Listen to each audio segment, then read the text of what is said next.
So just as a heads up. So sometimes I might talk to the stream chat, but should be no problem. Let's see here. Alright, let's see if I can join the room that I put you in.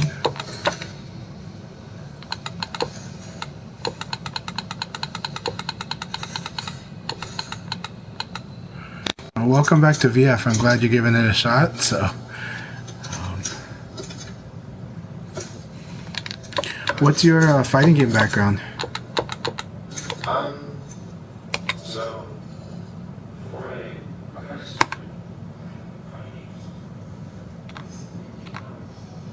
but I was really bad. It's okay. I didn't We learn all about start. frame data or anything until I didn't even think about how there's probably tournaments and stuff until MKX. That's how it goes for most people, yeah. Data and stuff. And sometime during MKX, I decided I wanted to try another fighting game, and I picked up Tekken. And eventually, after not liking Injustice 2 that much, and not liking MK11, Tekken 7 became my main game. I see. I've been playing that a lot. Tekken 7's awesome, but it sounds like you have a good background, though. I mean, you know, if you're coming from Mortal Kombat, then block button's is not as big of a deal for you. You watch so many people complain about the block button, right? No. Yeah, I've seen a lot of people complain about it. I don't care about block button. Yeah, and then, but also, you know, Mortal Kombat is pretty extreme in terms of like if the wrong thing gets blocked, you're really screwed. You know, so it's like, so you have to like really respect the flow in Mortal Kombat like a lot. You know, so. All right, go ahead and send me an invite if you are you in training mode now? Yeah. Okay, cool, no problem. Let's set the 5s. Random, reselect. All right, I'll send you an invite then. I played some Soul Calibur too.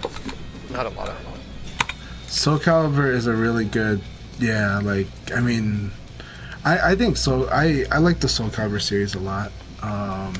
I think if there's a fighting game that was super like accessible, and yet like it has very competitive play, but just anybody can play it and really just have a blast playing, Soul Calibur is like that game.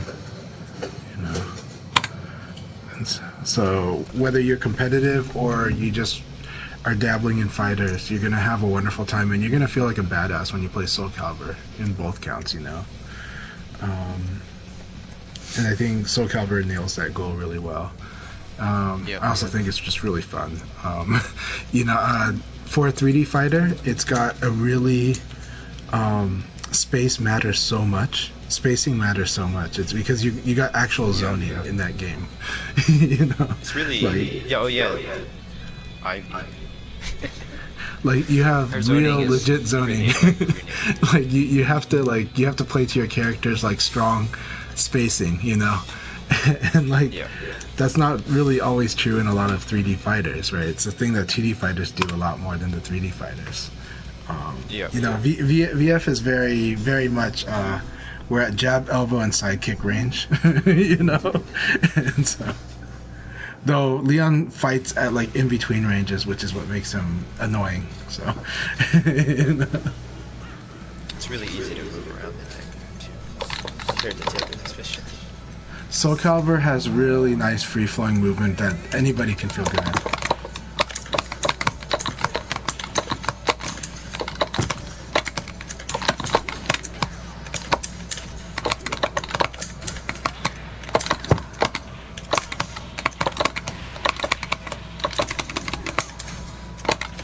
Your flow's good. Oh, I didn't even realize it.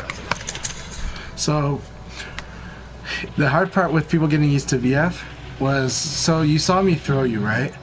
Most people don't see that I jabbed you before I threw you. That I did like a 2P and then throw, right? I saw and then now we're doing a nice flow there, right? Same thing where I just did the jab into elbow, right?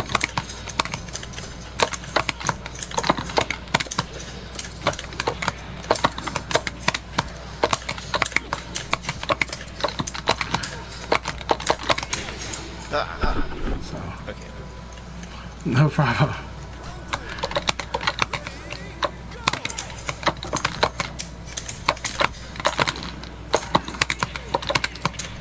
Oh, was that guaranteed?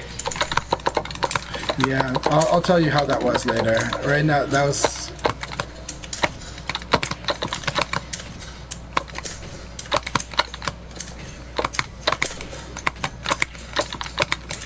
No. Yeah.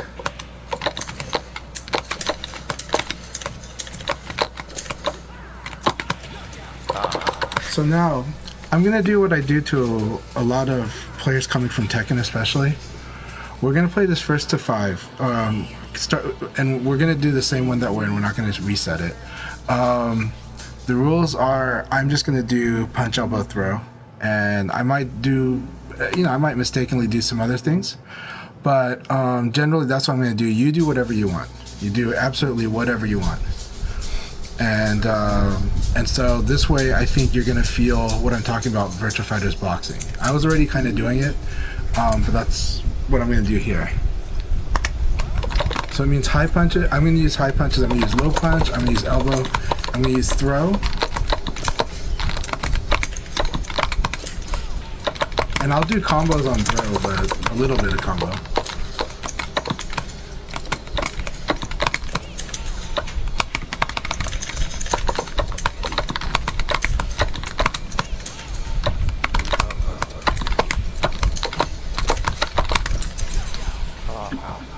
So right now, what you're feeling is I'm assaulting your defense.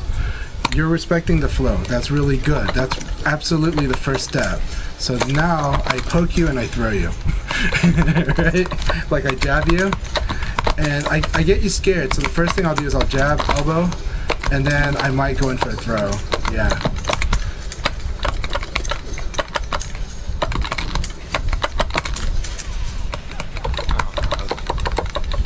Still not doing card throws. No problem. You'll get used to it.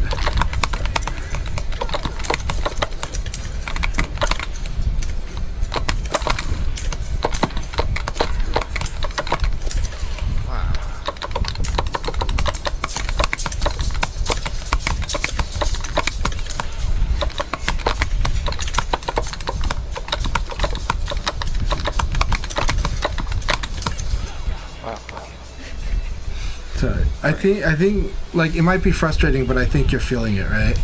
Like, how strong the boxing is, just those 3 moves, right? Yeah. If it's too frustrating, let me know, though. It's not meant to be. It's just meant to kind of show you how effective the jab and the elbow and the throw are in this game. Okay.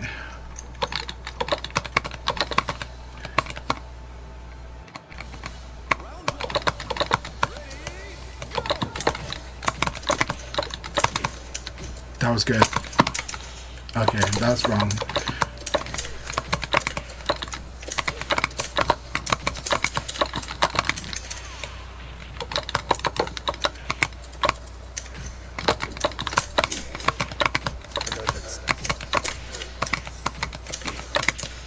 Good. So here's the other thing. This high jab, it's a high attack. So if you think I'm going to go for it, and I might change up after you fix it, but you can low punch it, right? So.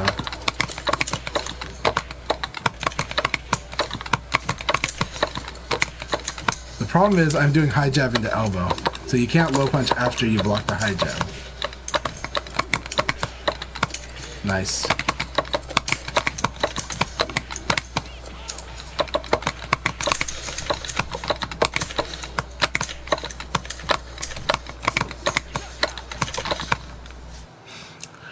After this set, I'm gonna talk to you about how evades work in this game because it's different from Tekken.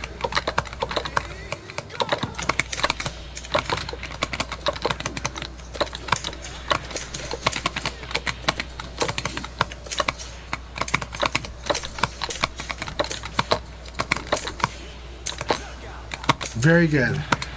That was really good.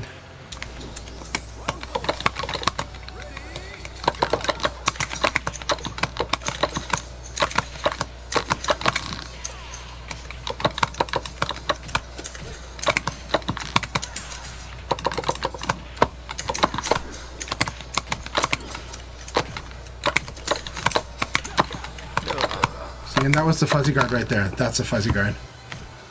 Right here. Yeah. So after that elbow, I fuzzy guarded right there. So Sorensen in the chat, what I meant was that because I'm doing the pattern of high jab into elbow, the problem is that after the high jab is already done, he can't do a low punch because the elbow is going to hit the low punch. And that's why I was saying you can't use a low punch. You can use a low punch the moment you expect the high jab to counter it, to crush it. But if I already did the high jab and you block, it's too late.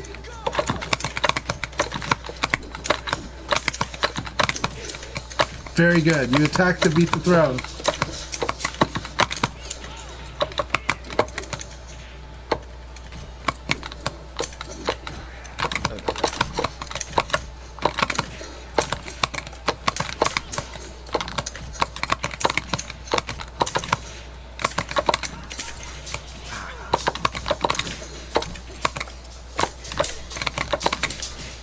Good. That was forward throw. So. Yeah, I knew that was wrong. I guess. Also, you can hold it down as long as you like. So.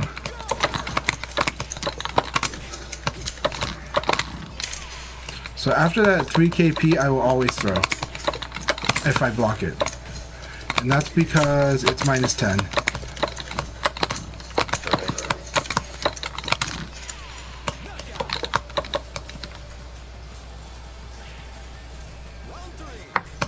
Yeah, definitely. I would like to have you two fight each other, Sorensen. Later. I'm gonna tell him a few things about.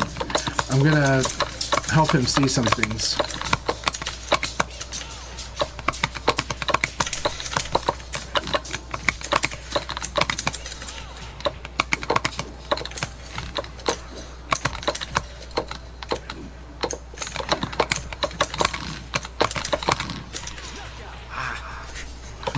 So it's hard to see that low jab that led to the throw, right? So it's like,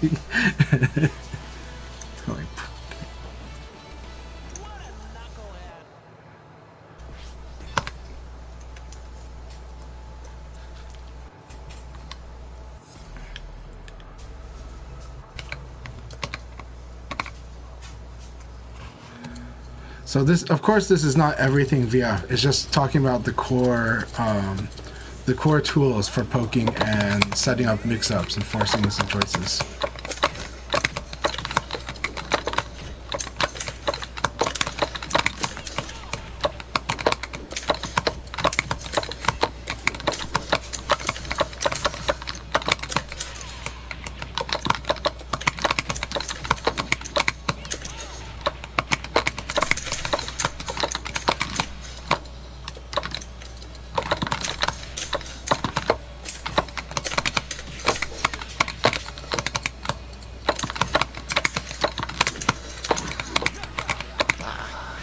That was a really good round. Really, really good round. You're not yet comfortable with throws, and that's okay. That's normal. 100% normal.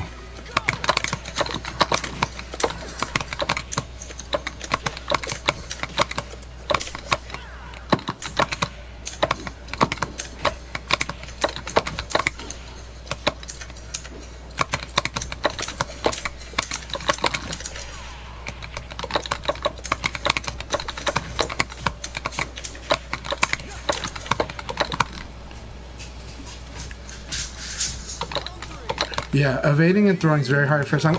I am going to give him a lecture on. Hi, Jimmy. I'm going to give him a lecture on evades after this, just so he understands it, and throwing.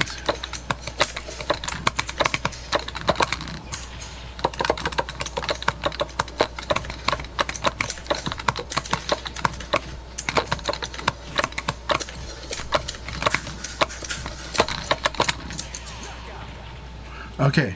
So that was just that first set, and just showing the effectiveness of high jab, low jab, elbow, and throw, right? Now let's do we're going to jump into a set, and it's just going to be talking about mechanics, all right? About the system and how it works compared to, we're going to use Tekken as your baseline since you're familiar with Tekken now. Okay, So, evades in this game work very, very differently than in Tekken. Okay? In this game, you have a failed evade and you have a successful evade. Right? So, tap up and neutral. That's your failed evade. Okay? Tap down to neutral. That's your failed evade. Yeah. And then tap it and then do a dash and you can cancel it like that. Yeah. Okay. So failed evades can do that. Now here's the thing. Failed evades almost always are going to get hit.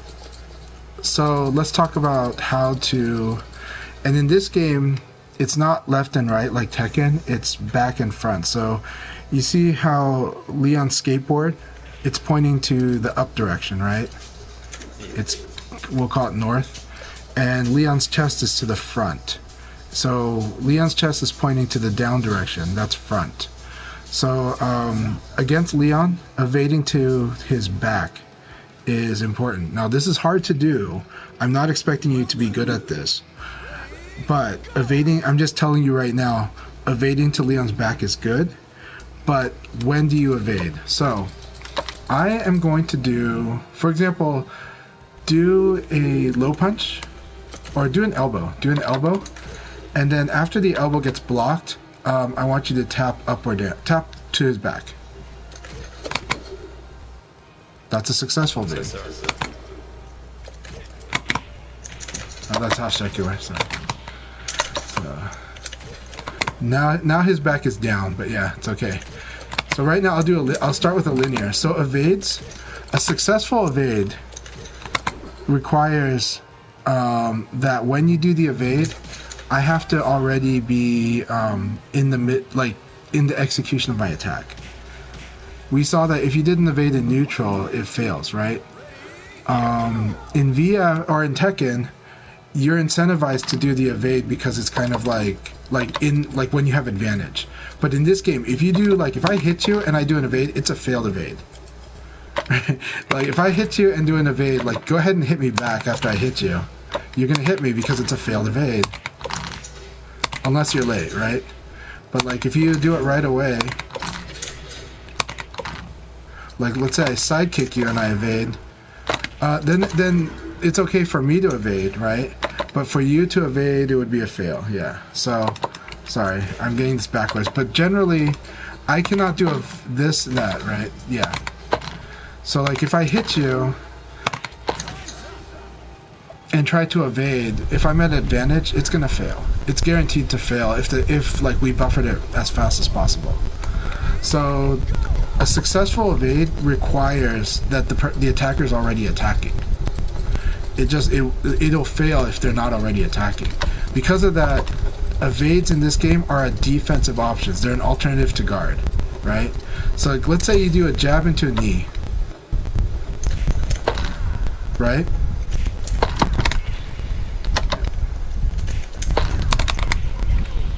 See? So that's when I evade, when I'm at a disadvantage. So you should evade when you're at a disadvantage. You should not evade when you're at an advantage. Does that make sense? Yeah. Okay, so in this game, evading is similar to guarding. And a lot of times when we guard, we don't guard very long in this game, right? Here's the fuzzy guard. This is a fuzzy guard. So it's that little head bomb, that little thing, right? So it's guard and throw me.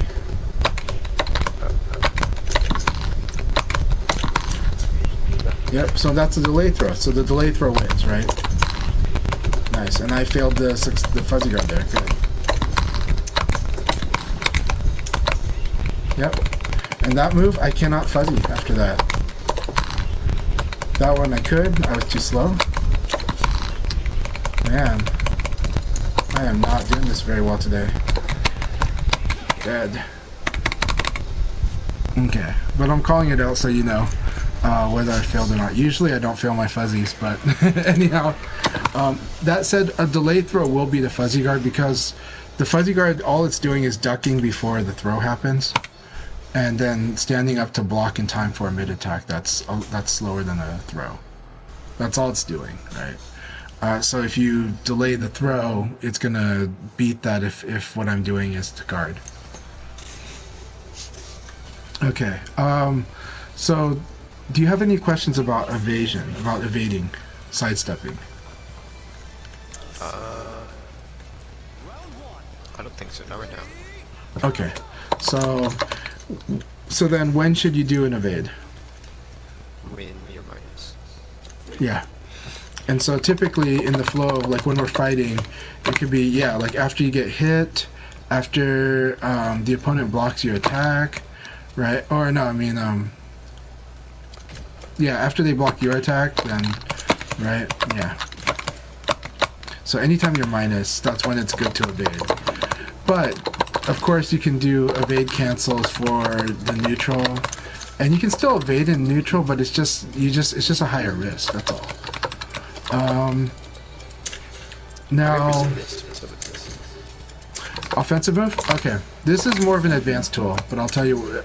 So, offensive move really shouldn't really be used until you're like, if we're going by online ranking, like online ranking 35. And the reason is because this thing, so if you do offensive move, you will get hit. So if you do offensive move and the opponent attacks, you will get hit. So when do you use it? You already saw Fuzzy Guard, right? And you saw ECD, you kind of see it. This is ECD, this is Fuzzy Guard. Offensive move, you use it when people use that because what you do is you end up getting to their side. And in this game, when you're in side turn, like after a successful evade, so after a successful evade, if I successfully evade you, you're side turn. And when you're side turn, my frame data is better than it normally is. My hits, based on the damage and their existing frame data, based on their base damage, will have more frame advantage than normal. There are like side turn setups where you get to someone's side and Leon will hit like this and can do this, right? If he gets like a purple. So you see blue and purple. Blue means it was a recovery hit from the side, right? That's a side hit right there. That blue hit is a side hit, okay? If I get a purple, which is a counter hit, then I can do this for free because of the frame data. Similarly, like Leon's got this setup here. And so side turn has advantages. It's just that's very advanced stuff. You should learn the neutral first. But offensive stance, the whole gist of offensive stance is if the opponent is not attacking or throwing, like they're using footwork, I can use offensive stance to put them into a side turn position without them attacking. And then I can launch an offense that way. So it's an advanced technique, but that's what it is about. So at first you shouldn't use it, especially at low level. So when you fight beginners, you're gonna like, if you do this, you'll get hit out of it and thrown because they're not caring about what you're doing or not doing. So the basic beginner stuff that you do is stuff like, for go is like you low punch and then into a knee or a throw. If you get a counter hit, yeah, you do the knee or you do the throw. And then if it's blocked, you fuzzy guard. So yeah, or just standing guard with throw escape. Yeah. Right. Could you fuzzy guard with? I fuzzy guard with 2P just as a habit, just to make sure that I've got the habit and that I'm doing my fuzzy guards, because it just to keep myself sharp. You don't need to do it because you automatically have a fuzzy guard with low jab. But it's one of those things where it's just as a habit, but you don't have to do that. You can just do low jab into standing guard, and that's your fuzzy guard.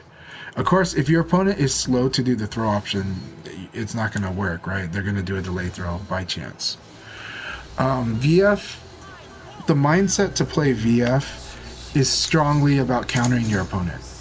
So let's walk that through quickly. Or briefly, so to walk that through, if your opponent is mashing, like I'm doing right now, then your answer is low jab them, low jab wherever there's a high, and then do your knee. Yeah, like that. I didn't want to ring you out, so. Okay, we'll try it.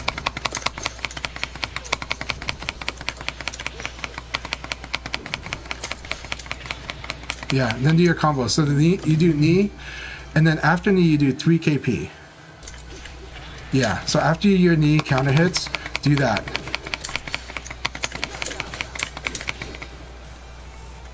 And we're just going to train this response because it's such a scary part of Ghost game.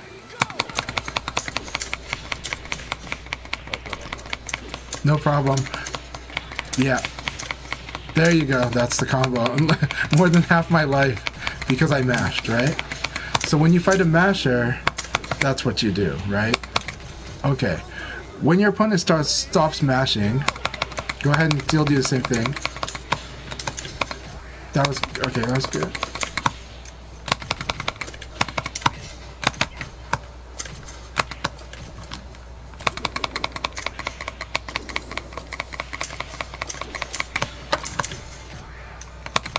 So hard. That thing is too hard to hit check, to be honest. So, not gonna lie. It's very, like, the way that I hit check that is actually to... I watch the animation of the opponent while doing that 6K. Because offline, it's already hard. Online, it's kind of like you just have to know that you're gonna have a counter hit with it or not. And if you don't think you are, maybe do a different move because... But the sharper you get, then you want to be able to hit check that knee. But if I block that knee, you're in the mix-up position where I can mid throw you. So.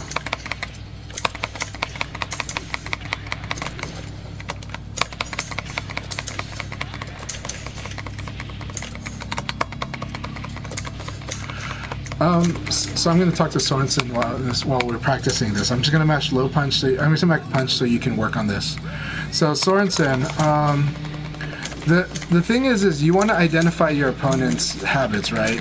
And so the first habit profile we're doing right now is an opponent that's mashing because this is what you run into a lot online, right? Or when you're in low levels, you run into a lot of people that mash attacks. When you fight AI's stage 1, 2, 3, they're kind of aggressively doing strings, right? And almost all strings will lose to a low punch. The thing is okay, so a lot of people that play Tekken feel like they have to learn strings, because in that game you really should. You should find the openings.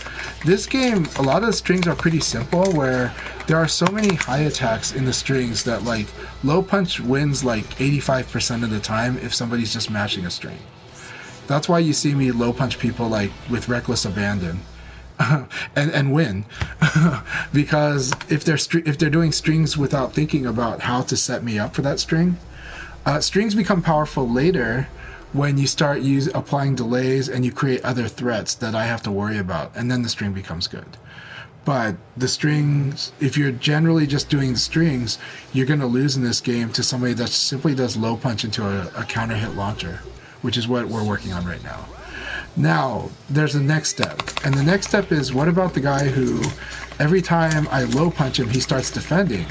Well, now, obviously, doing the launcher is not the answer. Against that guy, you're going to low punch and you're gonna have a read on him that he's going to defend.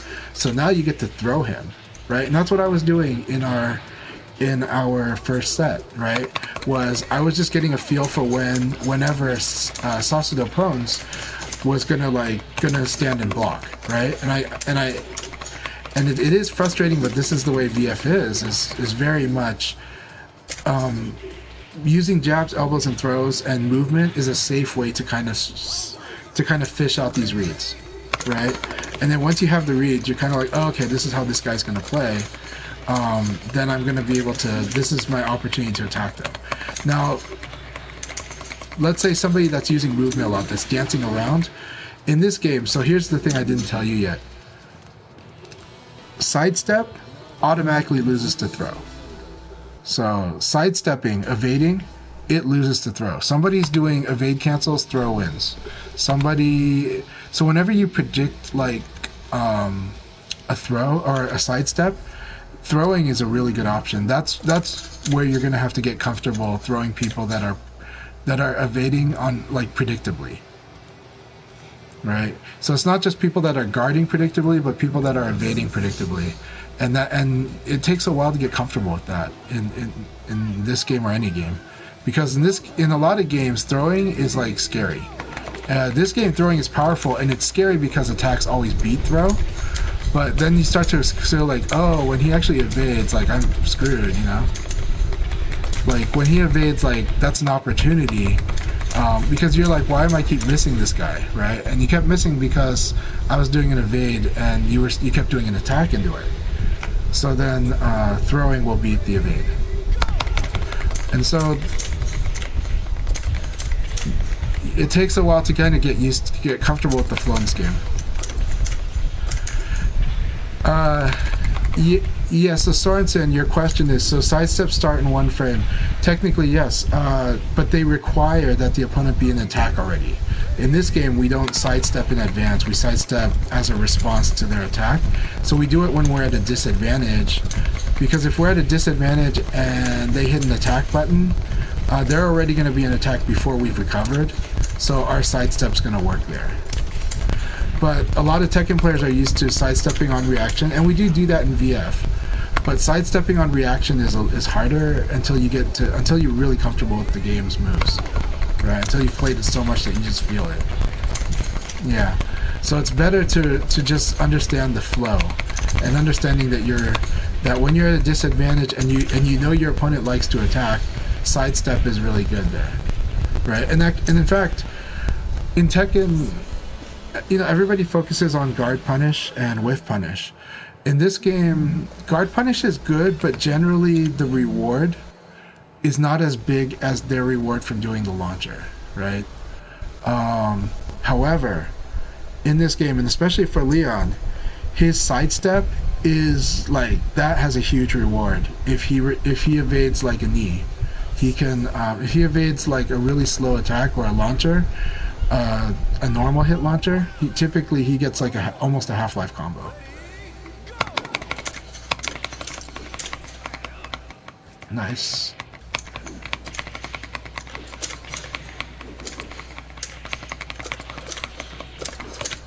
Alright.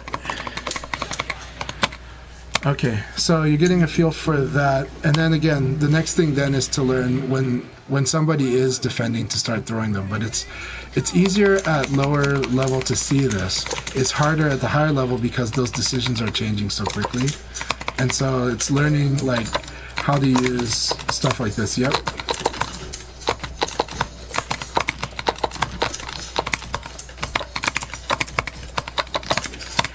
Okay, so here's the one thing. Pete's weakness. I will tell you the weakness to Pete. The weakness to Pete is actually backdash. But because the punish for backdash is that backdash is in this game is really good. For example, like let's say you try to respond with an elbow. Like block my low punch and then do an elbow. See? However, block my low punch and do a side kick.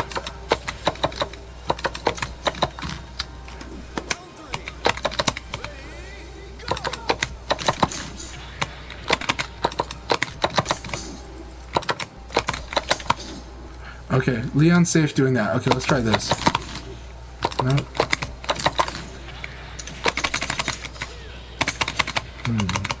Let's try this one. Yeah. So normally, certain attacks of yours is going to cause... Now, sidekick with go might not show it as much, but you're getting counter hits, which is good. But if you catch me with a backdash, like let's try it with you. Do an elbow, then do a backdash, or do a low punch and then backdash. That's what's going to happen in a lot of cases, and that's going to be like a free combo, right?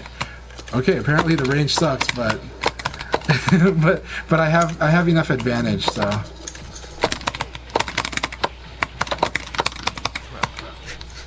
But yeah, that's actually really funny. That explains a lot of things. In VF, this open stance, close stance does matter, but not as much in this game as it did in previous games, but still matters. So this is close stance where our feet are interlocking, right? This is orthodox, right? And then southpaw is when it's like, right foot versus, like, yeah, so this is orthodox, southpaw, orthodox, southpaw, yeah, so open and close. That's going to actually matter sometimes with combos, but this game didn't make it, like, insane. Like, previous BF games, you had to do, like, change your combo a lot based on that and stuff. And so this game made it a little more simple where you don't have to do it as much, but it matters, and it's gonna matter in some situations. Like Jackie has like a spin kick in the sweep, and if they're like close stance and close to each other, then it's like if you block the high one, you're gonna get hit by the low one. It's guaranteed. So, yeah.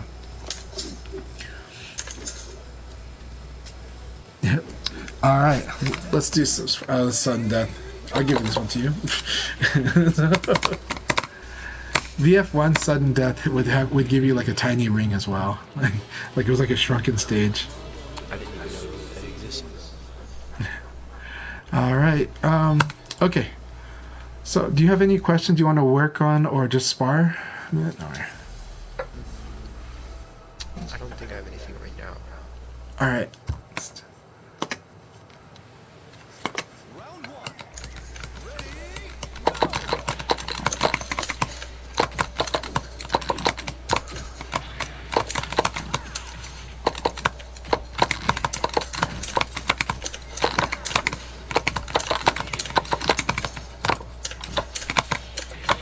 Nice.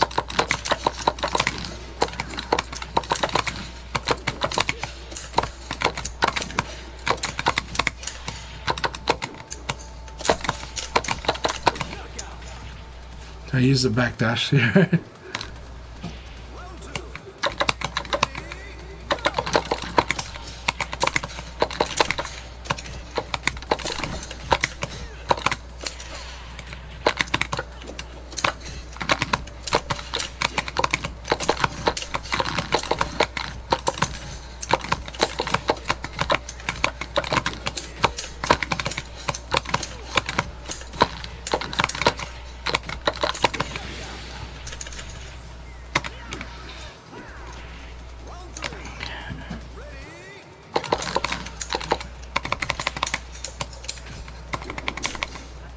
Nice.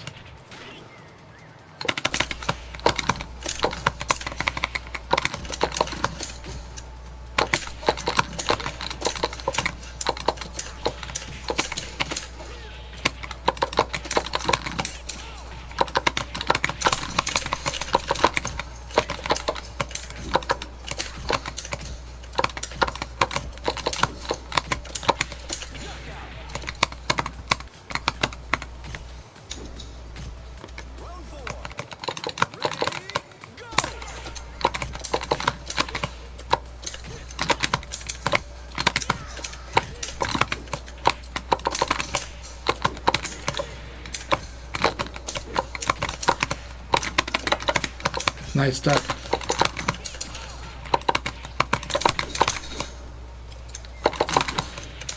Nice.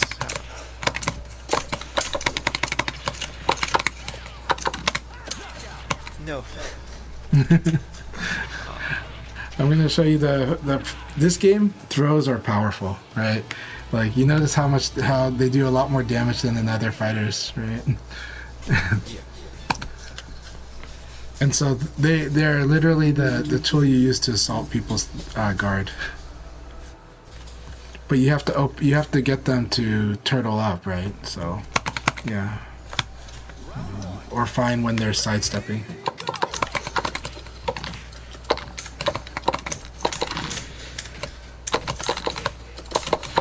Nice.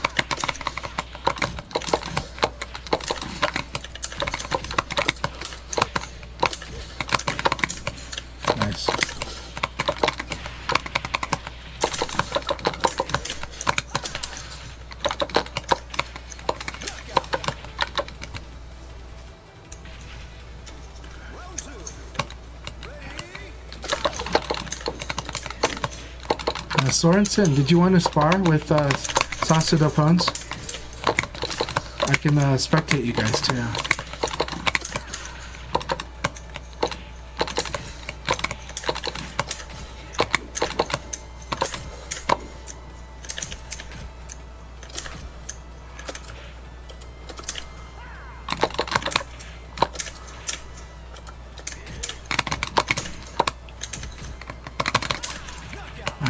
So I want you to work on throwing.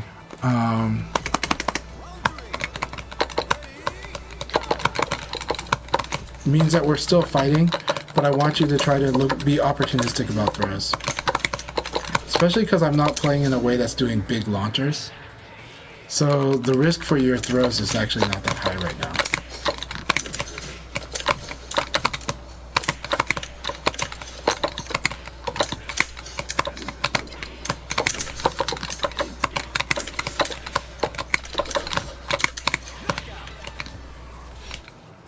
So what are the good throws with Go? Go, let's look them up. So with Go, your highest damage throw is going to be half circle forward throw, which is escape with forward throw, of course. And then, yeah, half circle forward and half circle back. Yeah. And just mix them up. Don't worry too much about what my mindset is or if I'm my ability to read. To be honest, against you, I wouldn't know what to read. I would just try not to get thrown. Yeah, you know. But when I fight like certain other players that have an objective, a stronger objective, then that's when I can read throws. But I can't read throws on people that are just trying stuff out. So. But what I can do is control your opportunity to throw.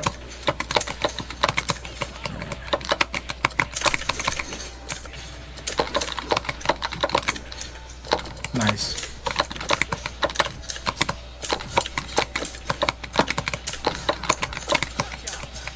Excellent round.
So yeah, keep thinking, get yourself to be very opportunistic with the throws.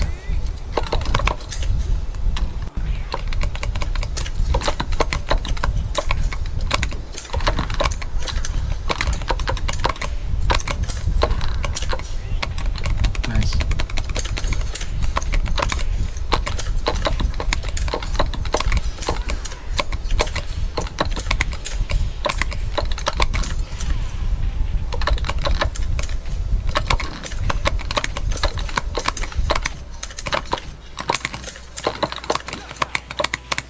Good, good.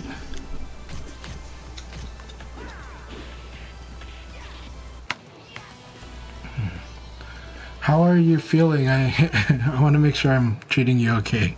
So. I feel like I'm starting to understand a little bit, even if I don't. You're doing really good. You're doing really good. The only thing is, like I said, it's coming into VF from other fighting games. It's really hard to build that throw habit. It's really hard to kind of be to feel when you can throw somebody, and then the thing that scares everybody is the fact that is the fear of whiffing, right? And so it is a matter of just when you get used to it. So you see me like sometimes dashing into throw, and the problem is that when somebody sees the dash, they might hit you, and that's true. So that's when you switch it to something like that. But Very good use of the low punch there.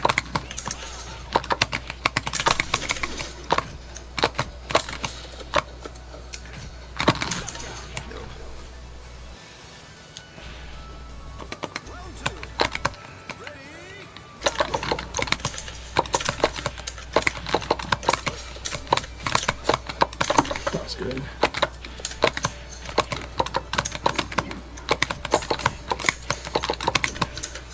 Very nice.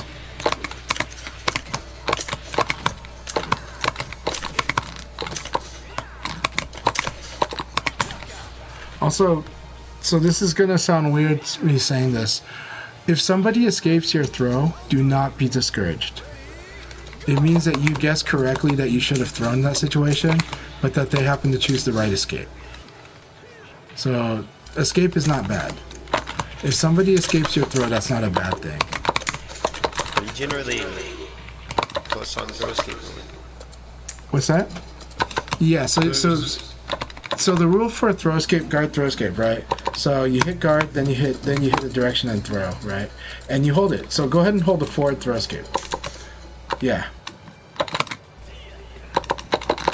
Right? So as long as you're doing that, I can't do it, right?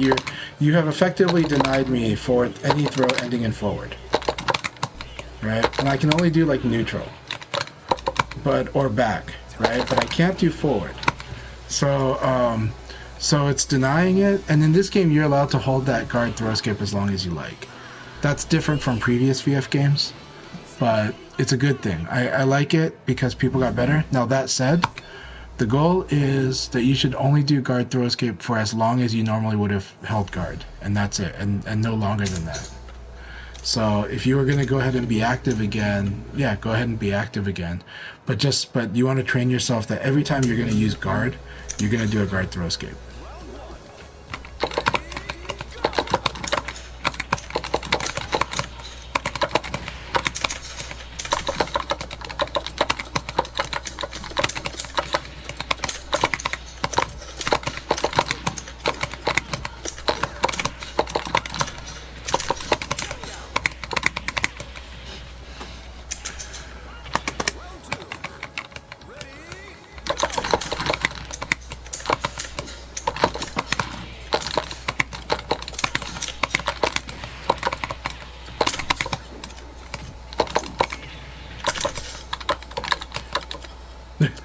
Be careful there. This game is not like Soul Calibur, there's no guardrails.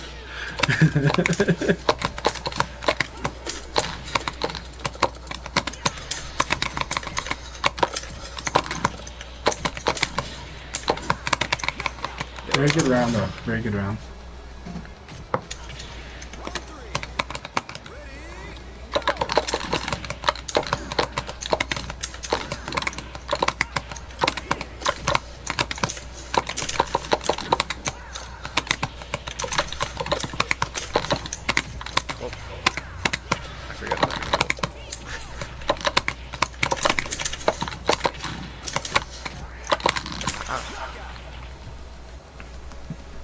So that was a really good set though.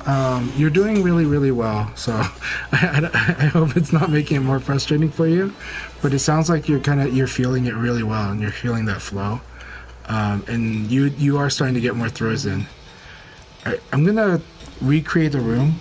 I'm gonna have you spar with Sorensen. We'll do threes. Alright.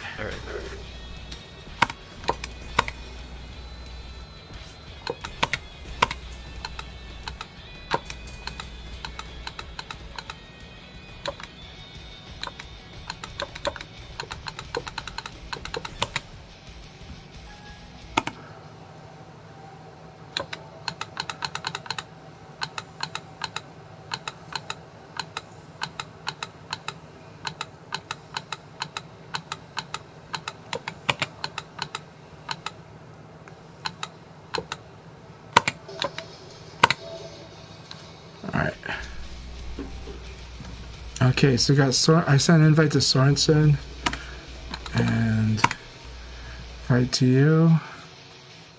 Thanks a lot for doing this tonight. I do hope you're enjoying it. I know I'm giving you a very heavy crash course.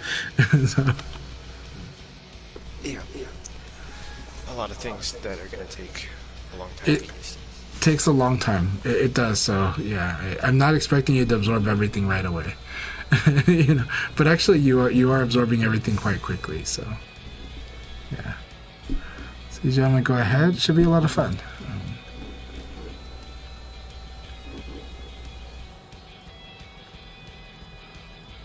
All right.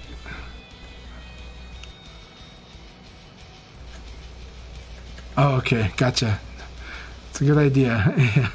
I usually have to turn the volume down, yeah, so it doesn't echo and give me headaches.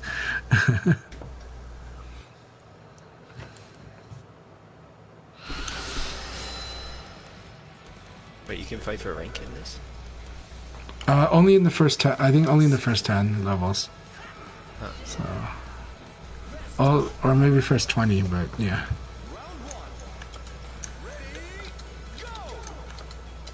Why? Okay. Oh god.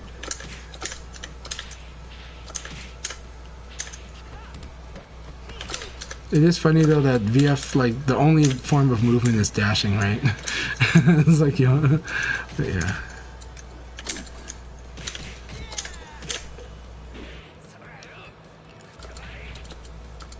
Hey, keep it up, you guys. Very nice.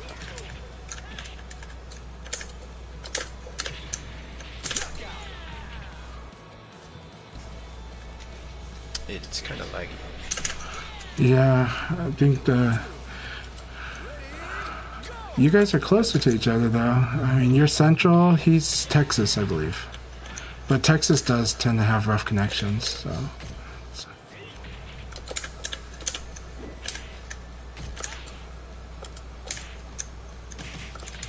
But it's probably the connection to me that's hard. It says green football. Okay. But fortunately, in 2 days, my internet will be upgraded to gigabit up and download. Oh. 5 gigabit is cool. Are you on 5 gigabit? No. Okay.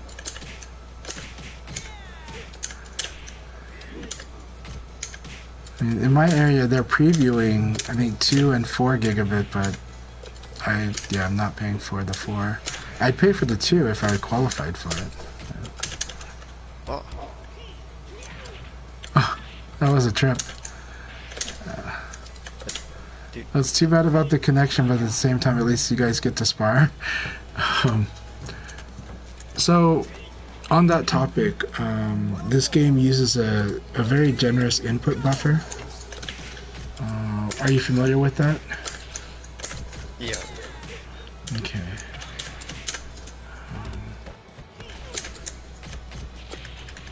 Wow, I've been on games and demo this whole time. Thought I had changed it. Alright.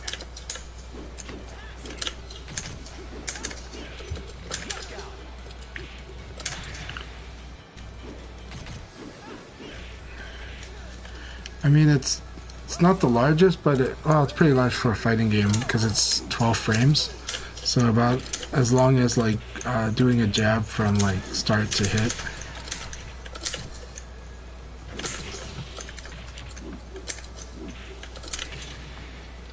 Oh, I forgot about it. I forgot I had the thing.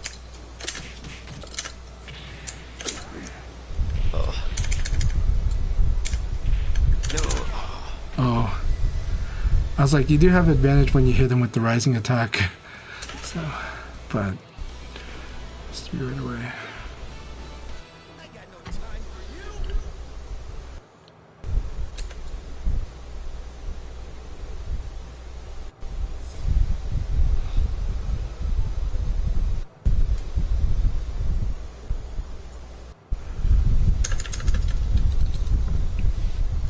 The hard part is you're not available Sundays, right?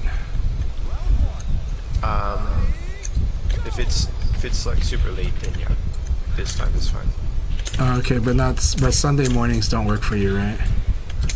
Or Sunday, I think your time would be noon, like almost noonish, like around. Yeah, it's about basically Sunday mornings. Yeah, Sunday mornings. There's a single A league that we do. and those have been a lot of fun. Those have been for developing players, and then after that we do an open league. And the open league gets a lot of players. The development league has really good matches though, and the players are good. It's just that we just classify them in the developing category.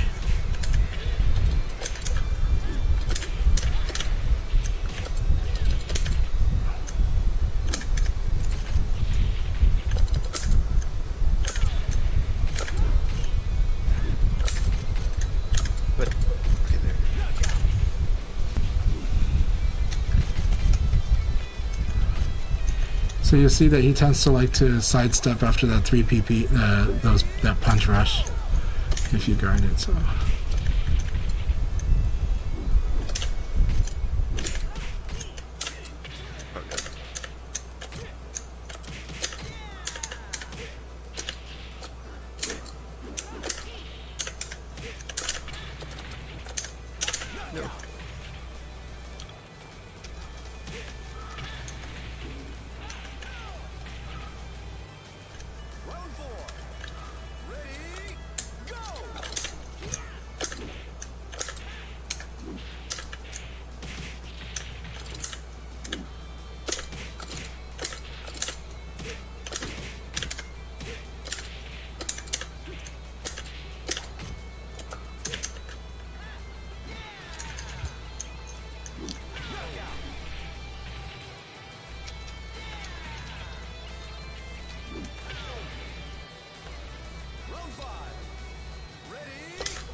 I'll be right back and get a drink.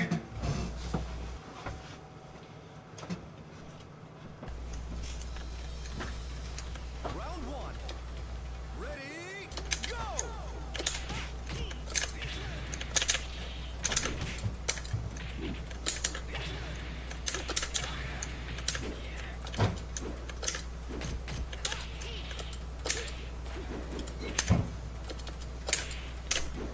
Knockout.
two.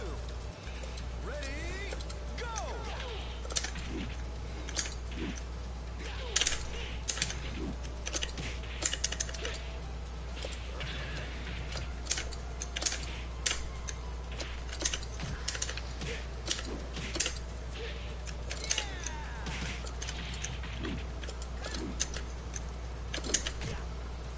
Knockout!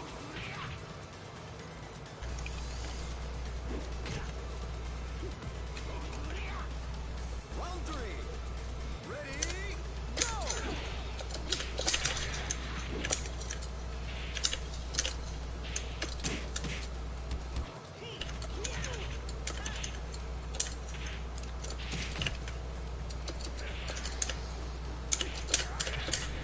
Knockout!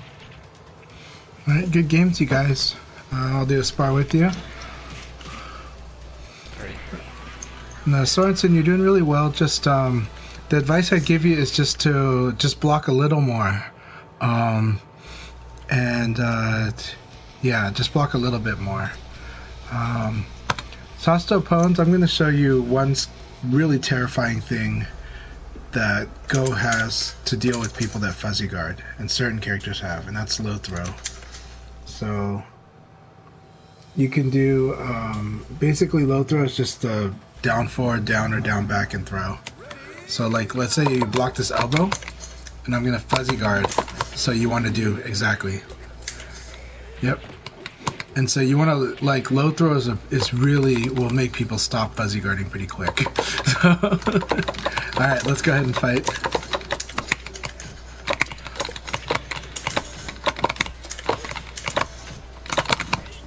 Nice.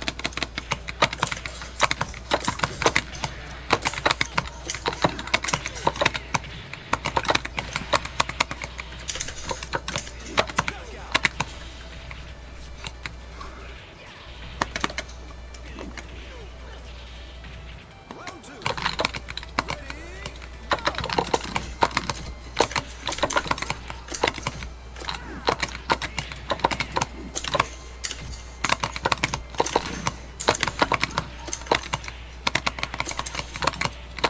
This is that side turn trapping I told you about. So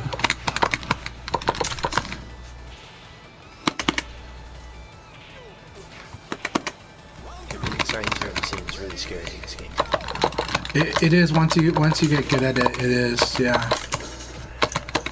It's another form of yeah.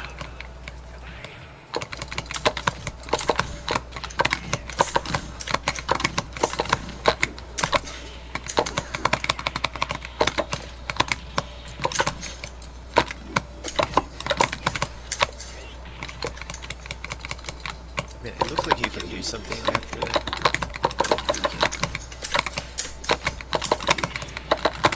Yes. Oh. I don't know what it is though. Sorry. Oh, That's the evasion there, so. But that purple means that I counter hit. It meant that you were in the middle of an attack when I hit you.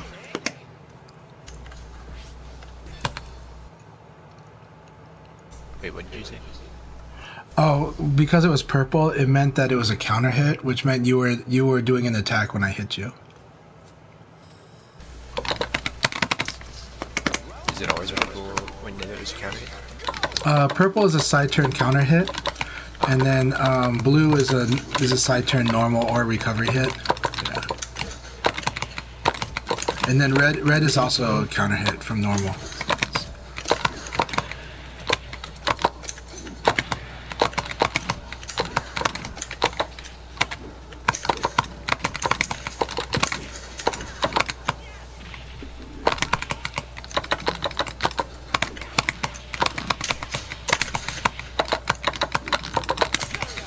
How comfortable are you with left and right in Tekken?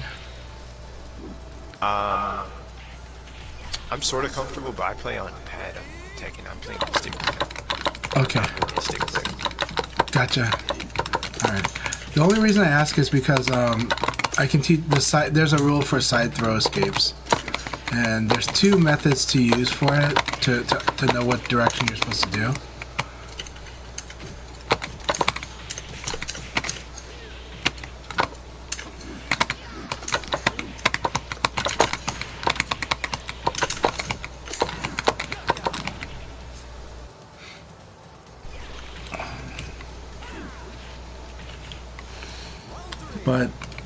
But I think it's better to focus on normal throw escapes first, and then we'll get into side throw escapes. Meaning another day. So.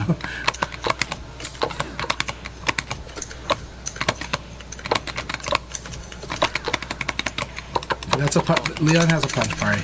So. I thought I did it. It's nice.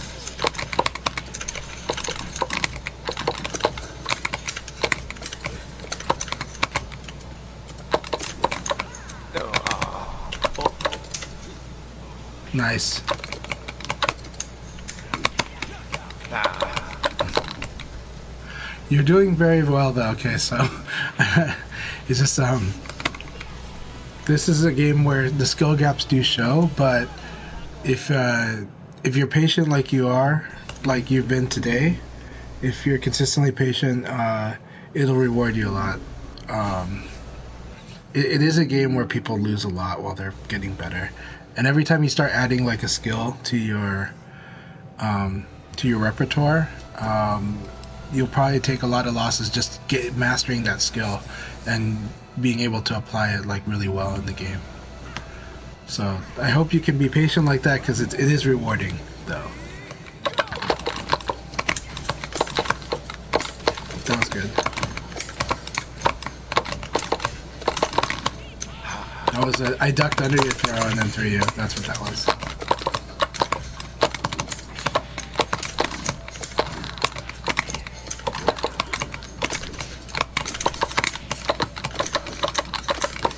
And then there's that rule again that attack always beats throw, so. Oh, that's really good. Okay.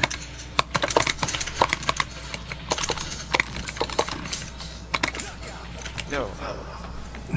Which attack did you do? I don't know. Okay. That move, that weird punch that I did, slides under high attack, so it's like a high crush.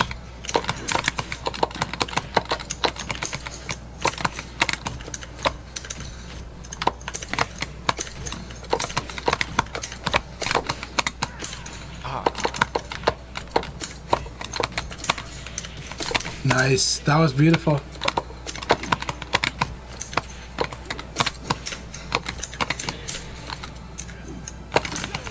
Ah, I got a picture.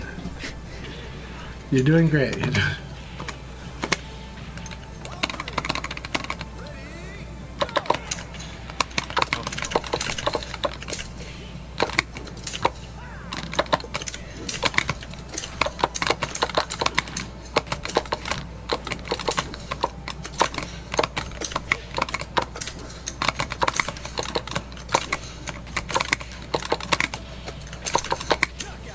No,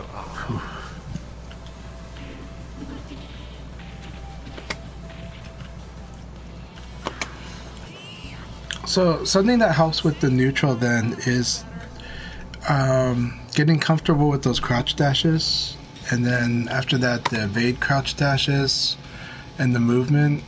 You don't want to overuse them, but they do help you kind of set up a frame situation that's a little more comfortable to work with, right? Neutral's awkward in VF because anything could just mess you up, right? First person who hits a button, hard to control, right? People use weird moves, so you might use a fast attack, but they might have early enough done a big attack that just had more damage. So neutral is the most awkward situation. No, let's fight. Let's spar, Sorensen.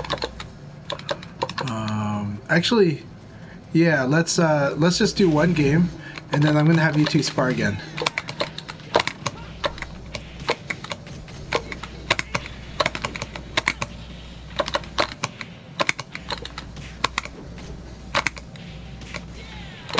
Nice. Very nice. Nice throw.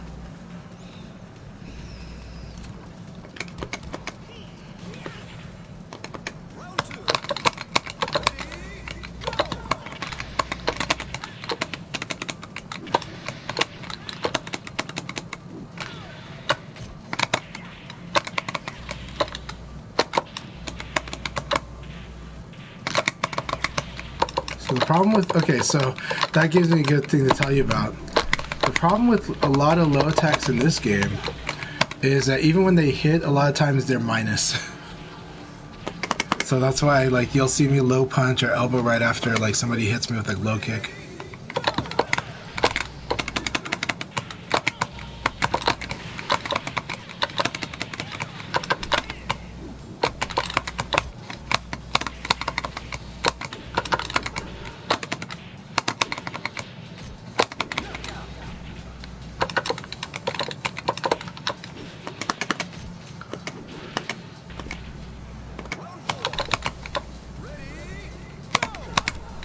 Nice.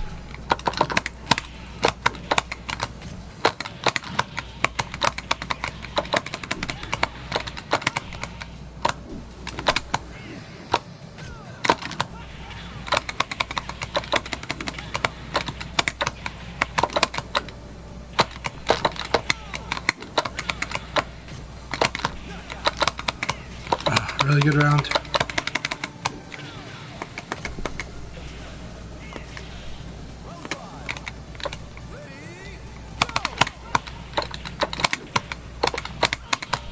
Nice.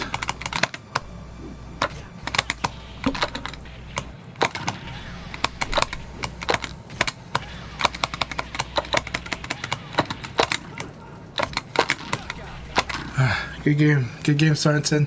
Let's jump to my menu. I'll have you two spar. What was the topic I was trying to tell you about? I'm trying to remember what the topic was on that.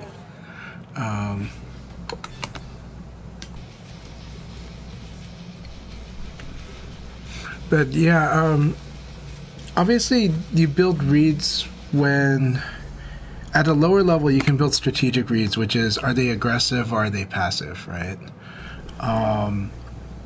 But then you can also then work with conditioning.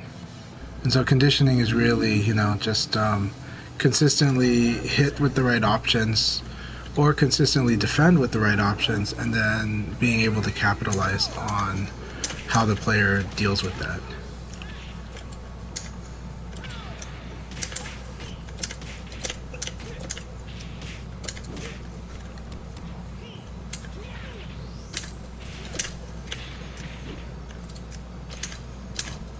I forgot my all combos.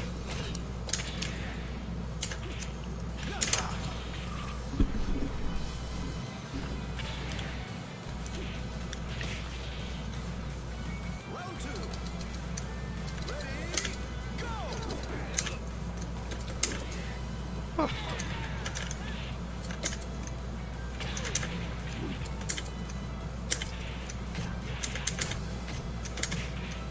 Nice. Oh.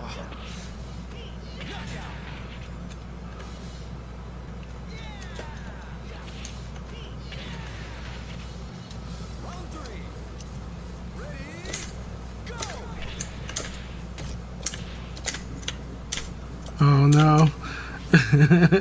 I got, okay, maybe you guys are still fighting. I got disconnected from the replay. It's all good. Yeah, we're still fighting. Okay, good, good.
Okay, Israel Z joined our room. Okay.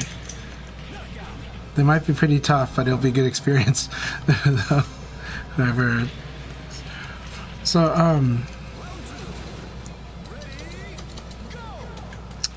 let's see.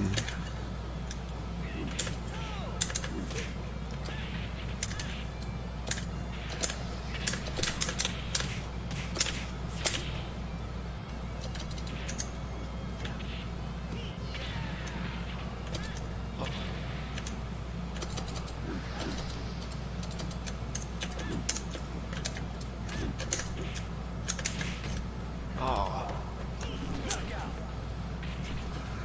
That punch part is mean. Do you know what Jackie's input is for that punch party? yeah. Yeah, okay. It's just neutral and not press a button.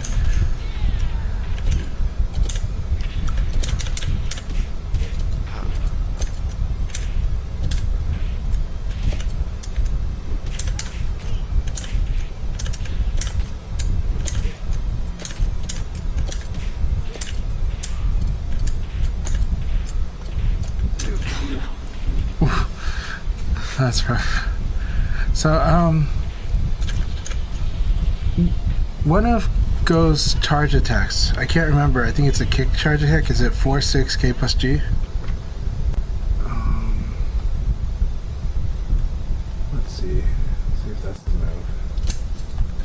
I think it's 4-6 K plus G.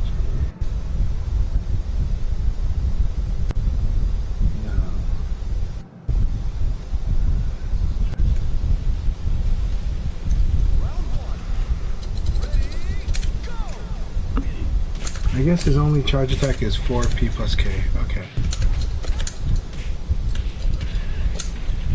There's a really mean Okizeme that Go has, which is if you can knock your opponent down with 3 PP, the uppercut hook. If you're able to knock them down with that, you can do a max charge of the 4P plus K. Ah. Oh, that was good.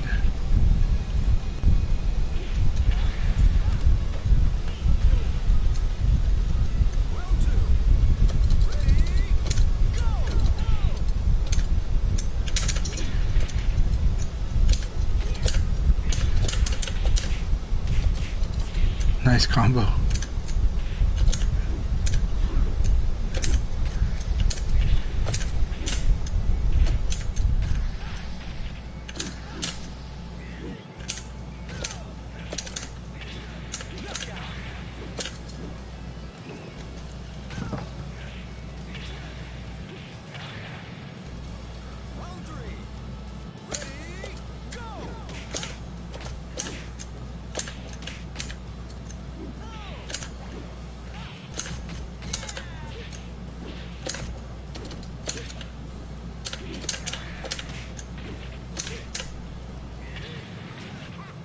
Nice.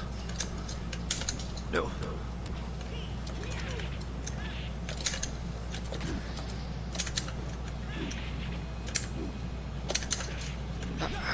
Oof.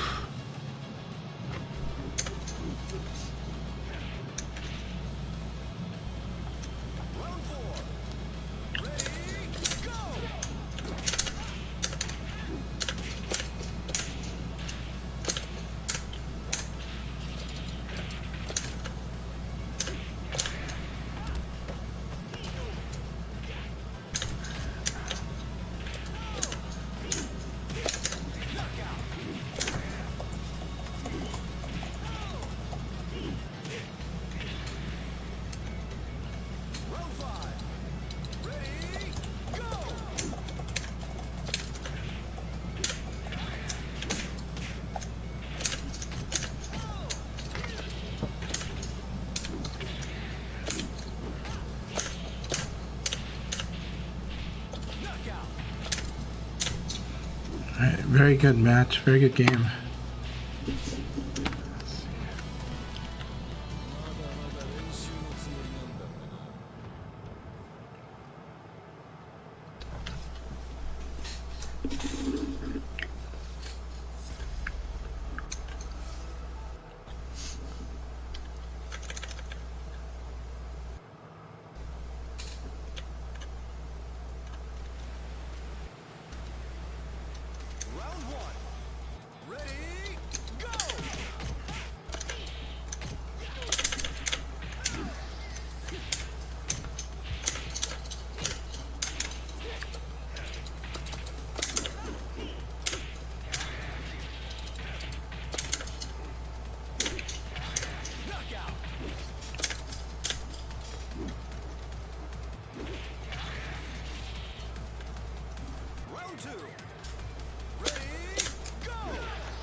Round three.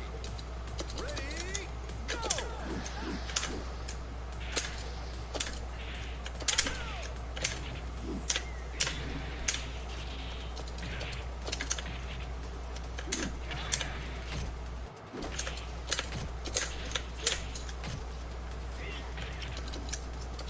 Nice throw. So the trick with punishing flip kicks, and it's going to be hard with this connection, but the trick with punishing them is that it's got so much stun that you actually have to wait a bit before doing your punish option. What should I be punishing? The easy one would be like Force XP, but the biggest launcher Go has is like you could do that huge ass uppercut that he's got. Is it this one? Oh. It might be that one. If range isn't a problem. Round five. Ready, go!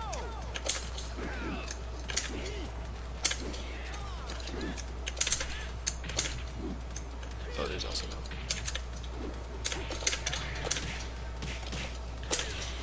Like 75 damage with 3-3P.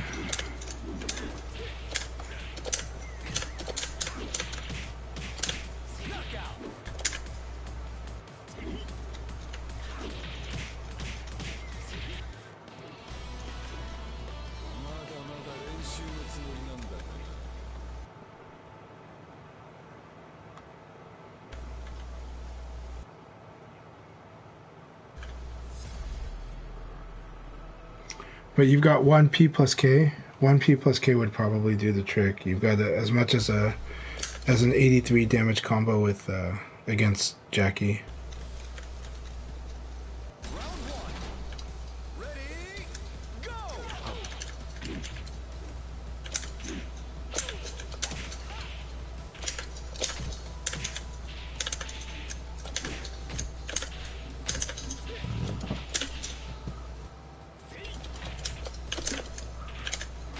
Ah.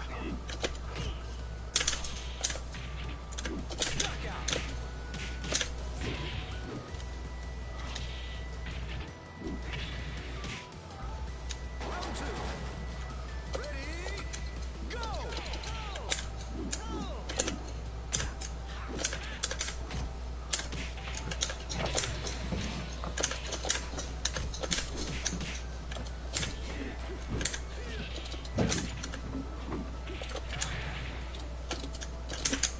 Ah.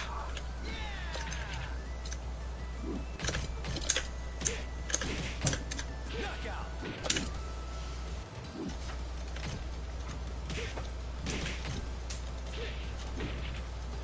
Round three. Ready, go!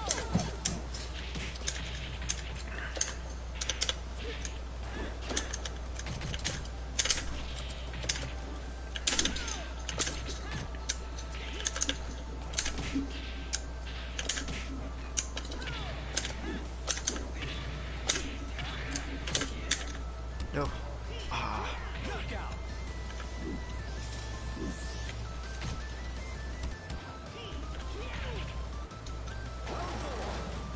Ready, go!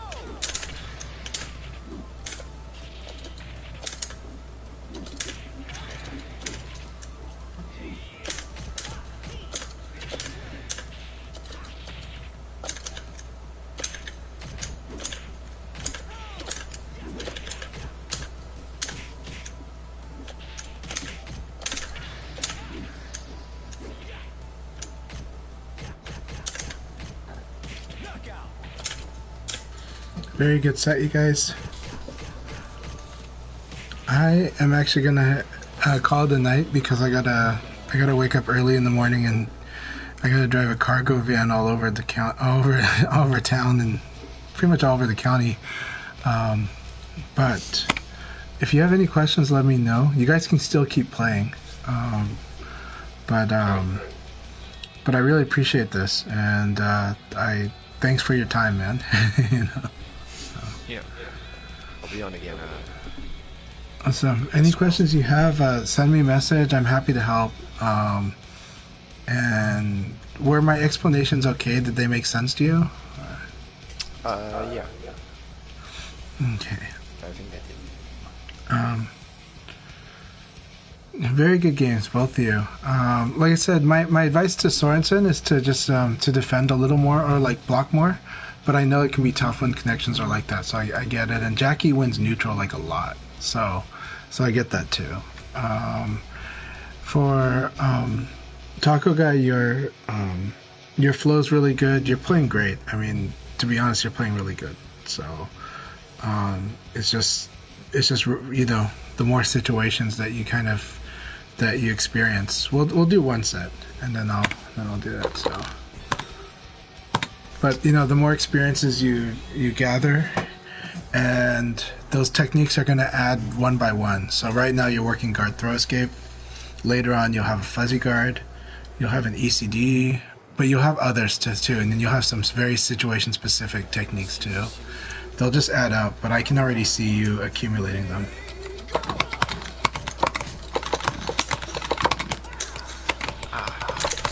I was trying to do guard throws a little messed up. I will say its standard response when blocking a low punch is to do an elbow, but if sometimes like the connection makes it hard or you're just not as fast as you'd like to be, so if that happens, you just do a low punch.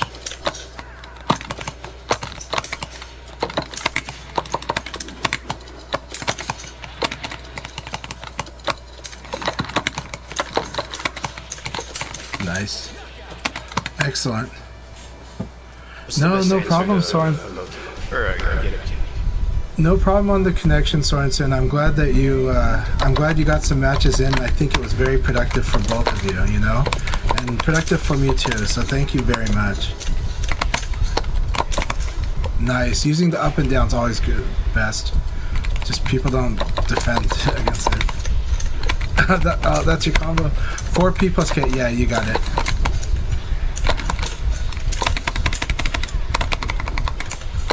You know the answer there. Awesome.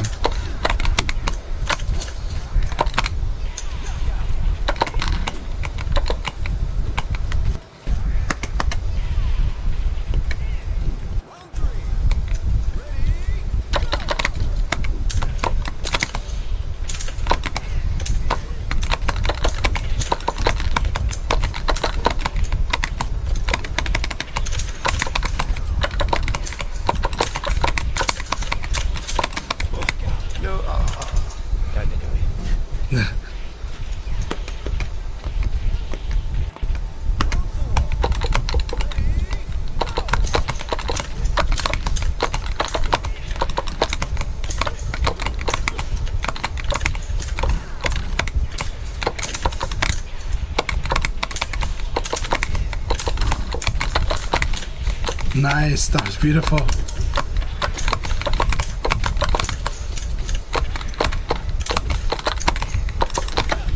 Nice. Oh, it's not the move I wanted to do, but I'll take it. I forgot. It's a really good one, the 1P plus K. I was thinking of the 6. I meant to do this move. I forgot the info was.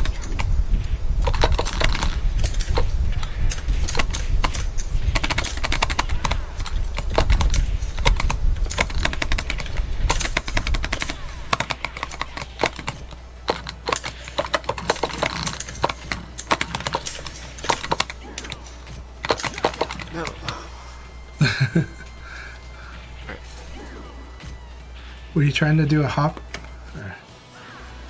I think I tried to mash. Okay. That was a really, really good game.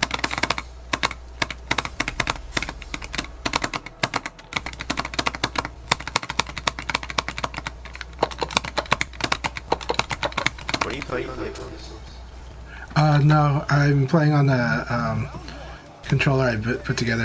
It's a versus case.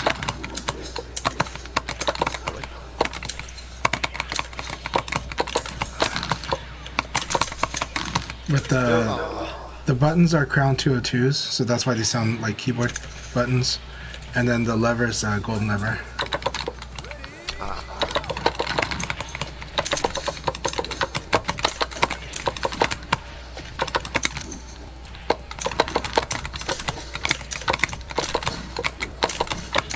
That was beautiful.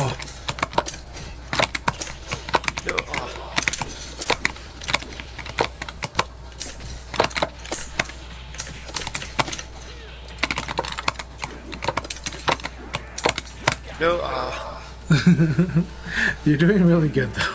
Like honestly, seriously.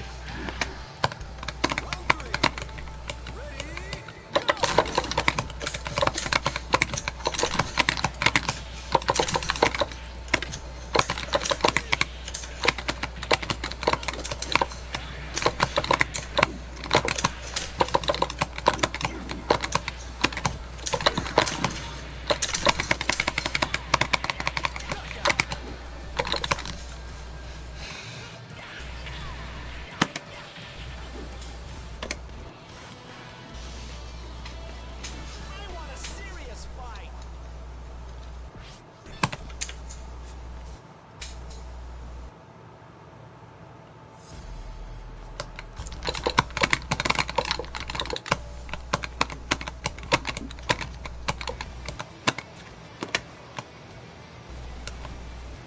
Round one. Ready?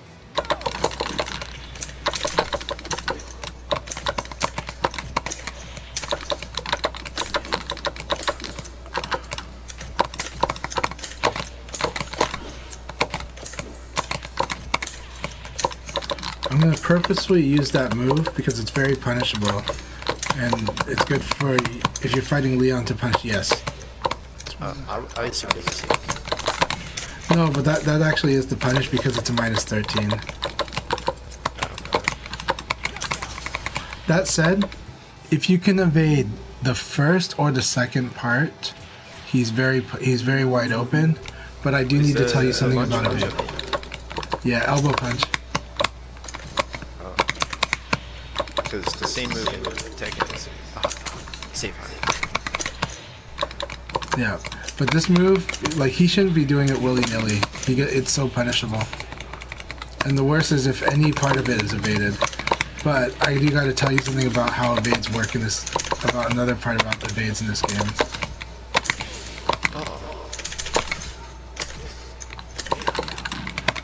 So in this game, if you evade a string in this game, you need to not like hit a button unless you're trying to evade again or crush the next attack.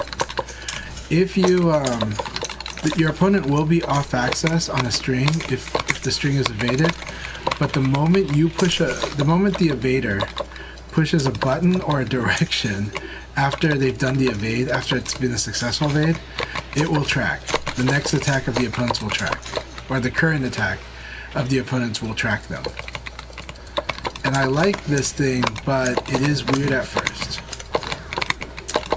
But it forces you to situation check when you get evades.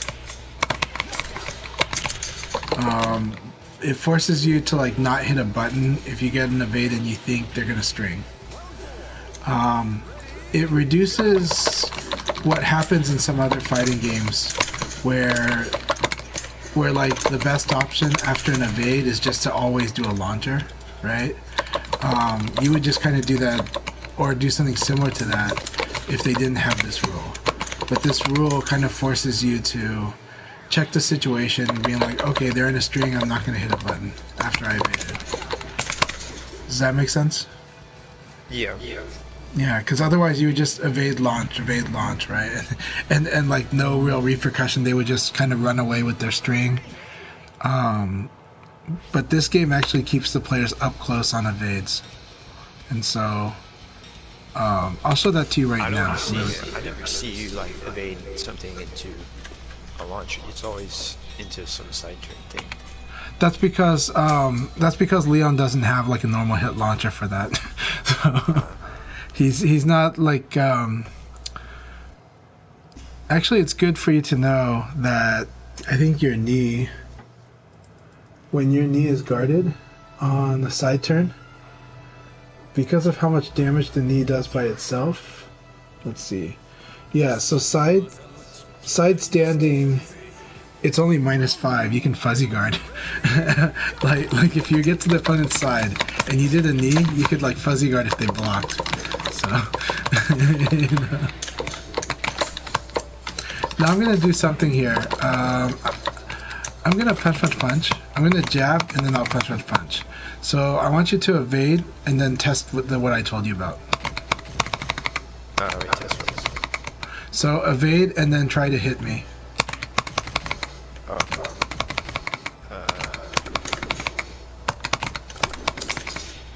Okay, that worked.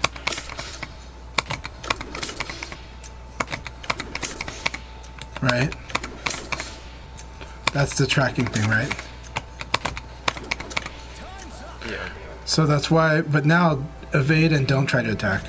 Just don't hit anything. Don't hit a direction or anything.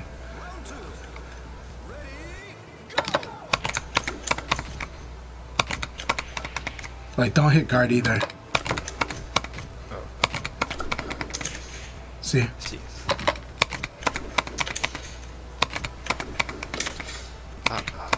So I track because you're hitting a button. You gotta let me, like, all 3 hits go, like, don't even press anything. See how, Man, I really what hate happened this. there? Like, I'm trying to press it, but I guess I'm pressing it too soon. Oh, you're delayed. Yeah. I'm doing delays because this is what will punish you if you hit a button. So, you want to evade that punch after the jab. Yeah. I'm not giving you many frames to do it. That's the hard part, though.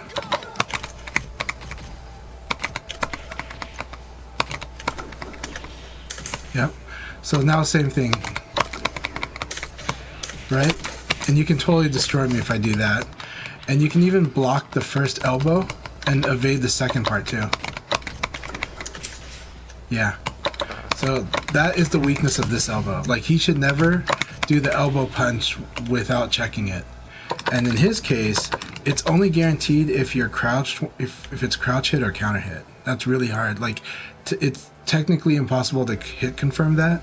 So I have to, like, look at the animation and make a judgment call based on, like, if I see you crouching when I do that elbow, or if I see you in the middle of an attack. That's what'll have me try to go ahead and go, like, okay, I'll do the elbow punch. That is a skill that so that is my recommendation. Yeah, he only has this, right? Yeah, like on that elbow punch.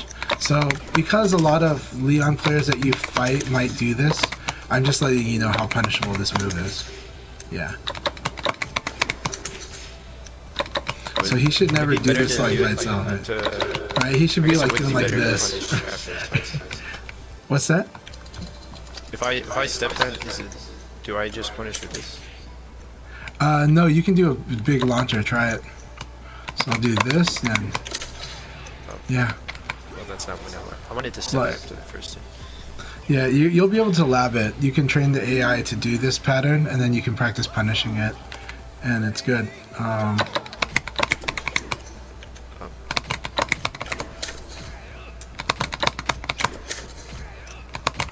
Okay, maybe you got to do the 4-6P.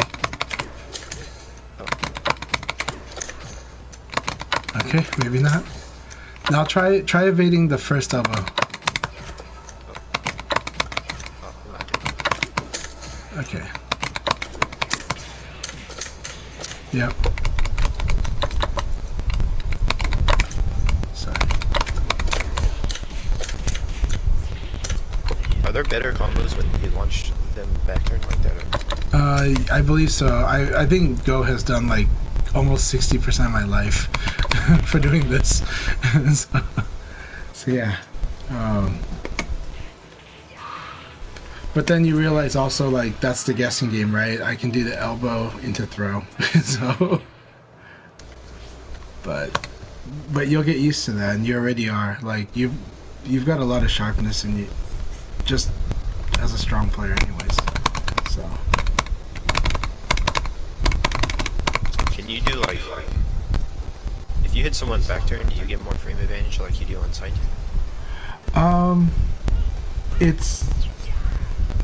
Or is that Not really, but there are some, like, I think there's, in theory there is, but I haven't been able to make that work.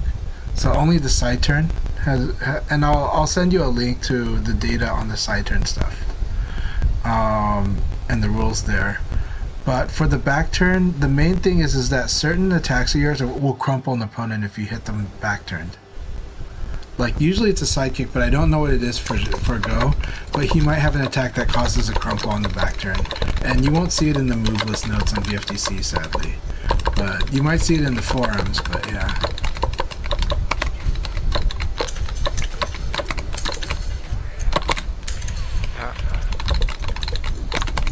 I keep forgetting about throws or injuries.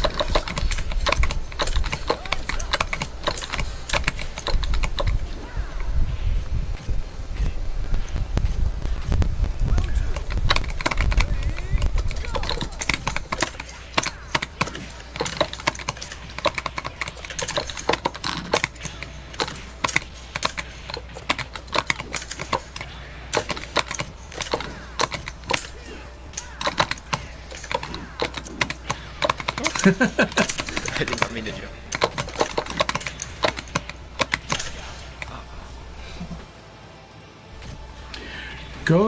If there's one thing Go seems to lack, is that I think he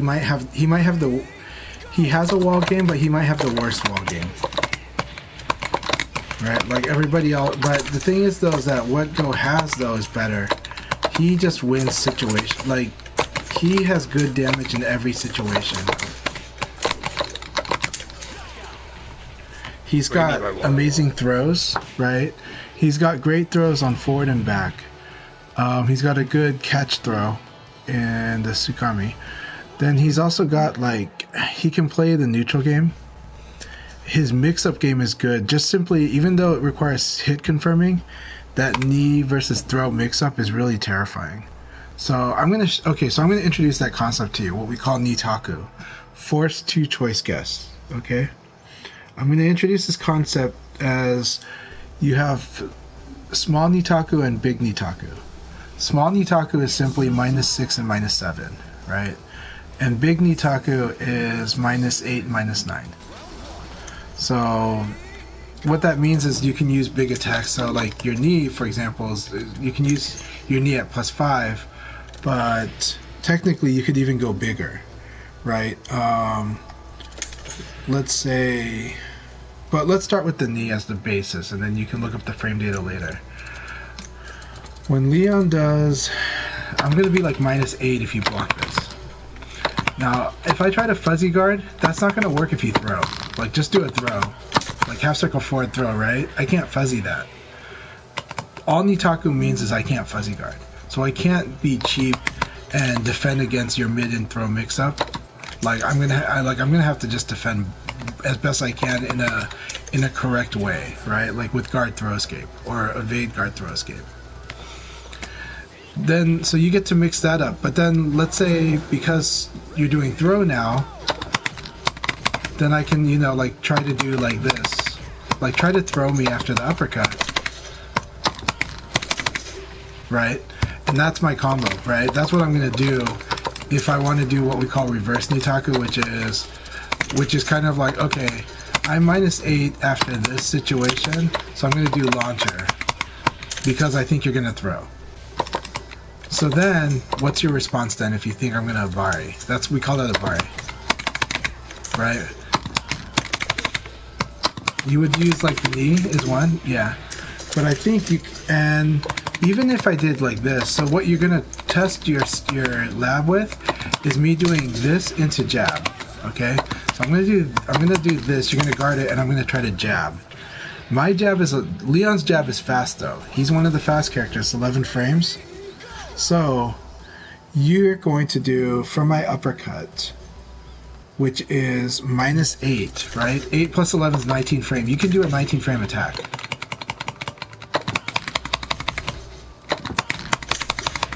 Yep, there you go. That is how you counter. That's how you launch people on BF, right? Is this forced mix-up, right?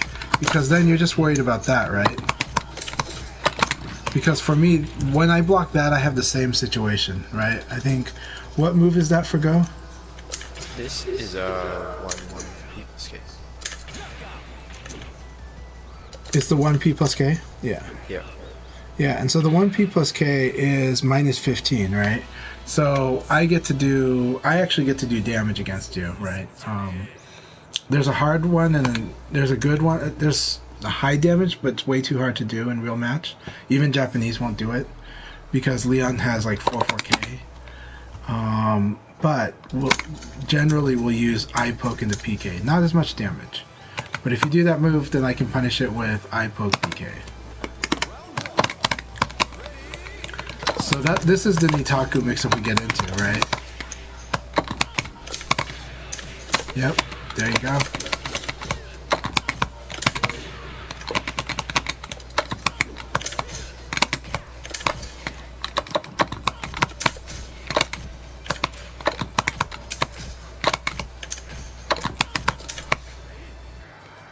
That was really good.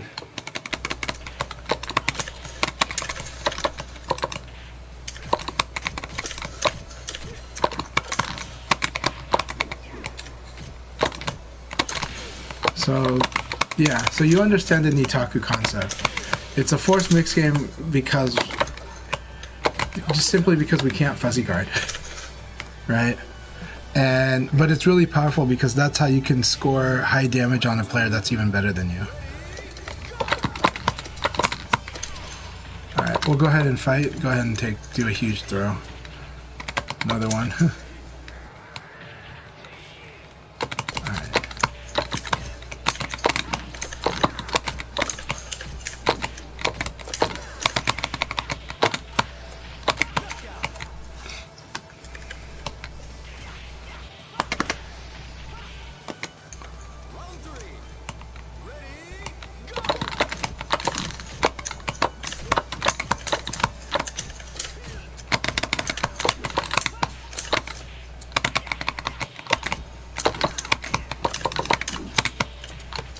That was cool.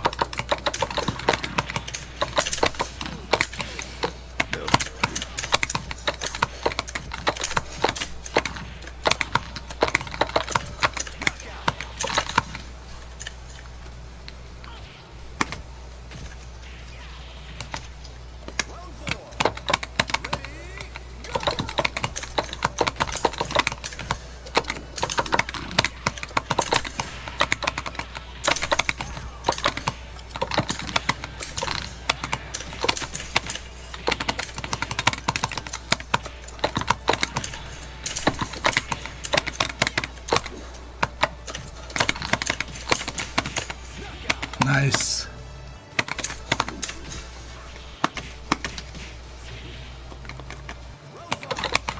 Hey, Decepticon Swag, good to see you.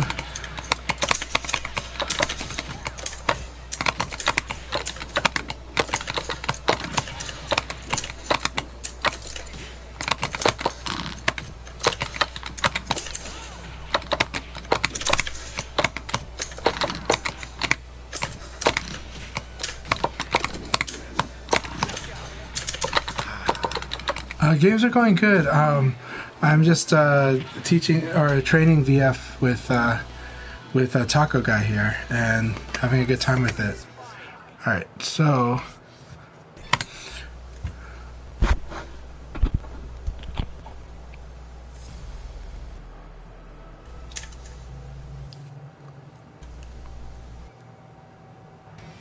I'm going to show you Leon's situations that you should know when he's in Nitaku. When you should mix up your throw and mid if you want to. You can do other stuff, but the starting point is the mixing up throw and mid.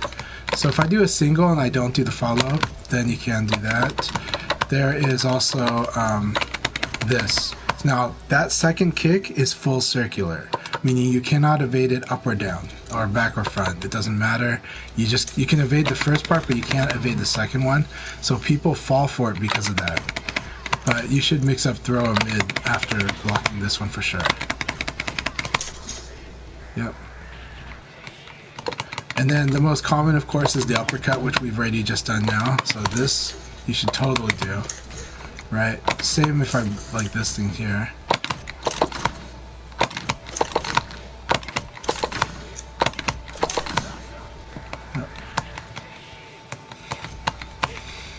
And then sidekick. Sidekick's a really good one. So if you block the sidekick, you've got Nitaku. Now you've got a small one, so you should do a safer mid, but yeah. But this one, I think it's -7. Now it's like -6. So a lot of moves that, like counter hit launchers, follow this theme. So moves that tend to counter hit on launch, like your knee is an exception. Your knee is generally pretty safe, but generally moves that have like a really good upside are going to fall in this category if you get Nitaku when you block it. But just learning what they are for each opponent helps.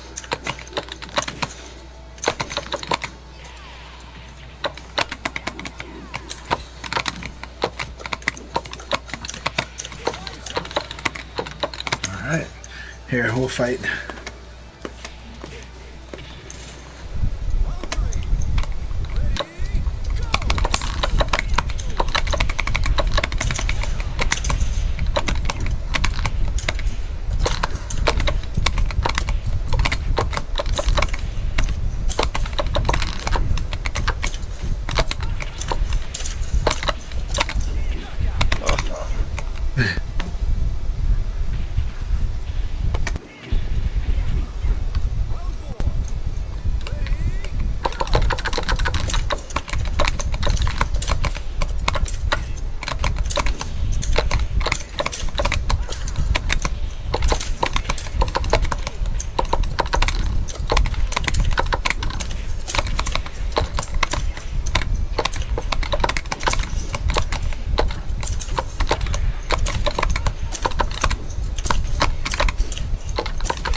So that's the one I said the charge attack is what you want to do after that.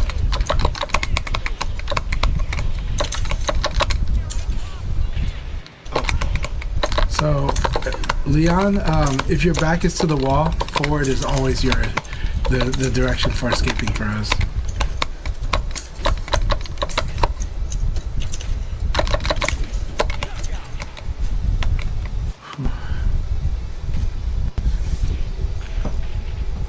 Alright, so I'm going to show you one thing then. The uppercut hook. So the uppercut hook, when you knock down an opponent with uppercut hook, I think you want to do charge attack after that. And do max charge. Now I don't know if you need to dash or not, but try it first right away. I just know that every Go player does this against me, and it sucks if I tech roll. Like I'm screwed. The timing is like dead on, so so go ahead and knock me down with 3 PP and then do a max charge attack. What move is that? 4 P plus K, I think. And hold it. Yeah, that one. I think you have to... Okay, so try dashing. There's definitely a timing to it, but basically that's the idea. And then there's like a...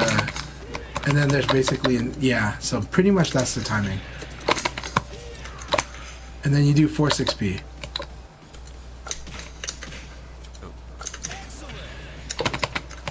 Yeah. So you want to practice this one. This setup is so nasty because there's many ways you can end up knocking a guy out with 3 PP.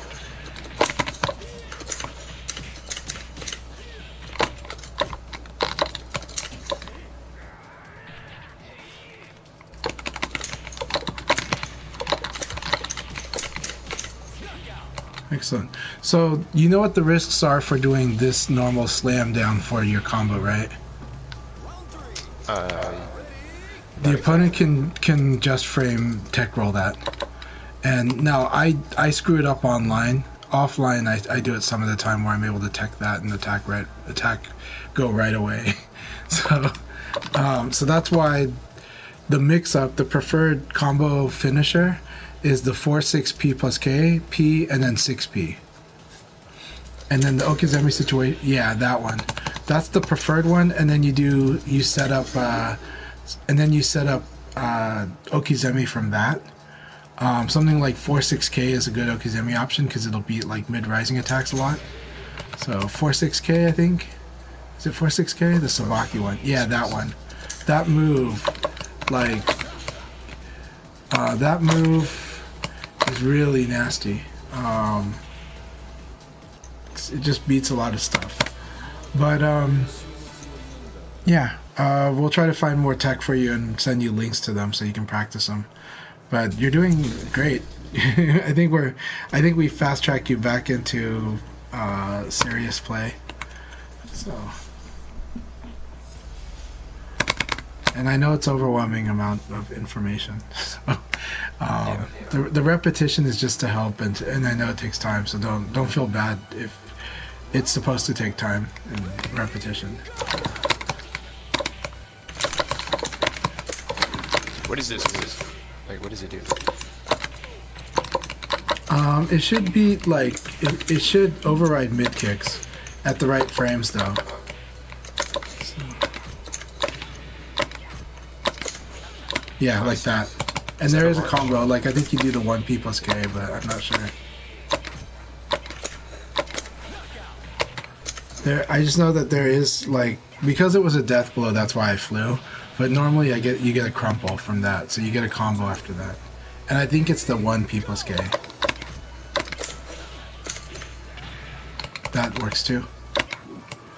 Let's see what the combo list says. So the combo list says 6K.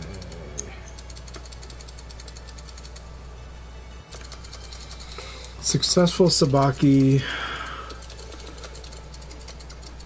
Okay. It's very character specific. The general one is to do the 4-6P plus K. And then the punch, and then 6P. Oh no, so it's just like what you were doing, just the 4-6P plus K, P, 6P. But there are other ones that are specific to others. But yeah. But it's just a mean move if the opponent is predictable with knees. Oh, it beats knees too. Or side kicks too. Yeah, it beats side kick, yeah. It'll beat basically any mid kick. And I wouldn't be surprised if it beat all high kicks as well.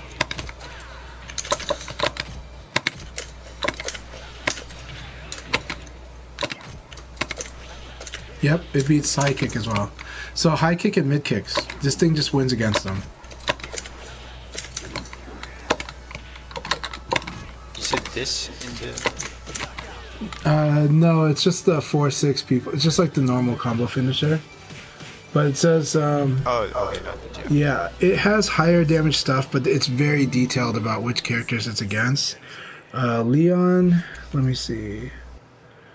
The problem is oh crap. Against Leon, it's just you have to do low punch into the 4-6P plus K, P, 6P. So, and that's the generic 63 damage. So that one is consistent, works in all stances and against all characters except Taka. So low punch into the 4-6 P plus K, P, 6P.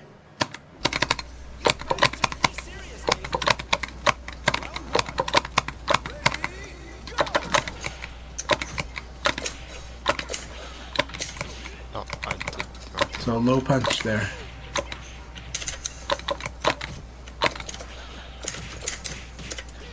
Yep. And then Okizeme there, because if I quick roll, you've got pressure to do a meaty against me. What kind of media would I do? The same thing. Like you could do dash in and then 4-6K. You can do a lot of stuff. You could do your 3K. Generally,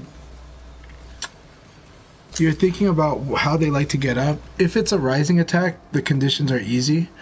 Rising attacks, as long as your damage is more than 20, and then it's preferable to use an attack that has more hit frames, because that just increases the chance of you winning that situation, right? Because there's going to be a moment where they're invincible, and then there's a moment where suddenly your attack's going to connect with them, right? And that's kind of how, and it's generally their hit frame. So when if they wake up with the rising attack, when the rising attack's hit frame is the moment they're no longer invincible. and so that's why you have meaties against rising attack, but then you have meaties against tech roll, and that's what your charge attack was for after 3 PP, right? Was to punish me for tech rolling. So you can do this, and then do 3 PP, right? And then do 3 PP, and people have done that to me. They do that, and then they do 3 PP so they can do that same setup again. So you do 3 PP with the knockdown, right? Right? And then 3, yeah, so, you know, similar things. So you get, I think you get the idea. Alright, Alright, we'll fight a little bit. keep forgetting.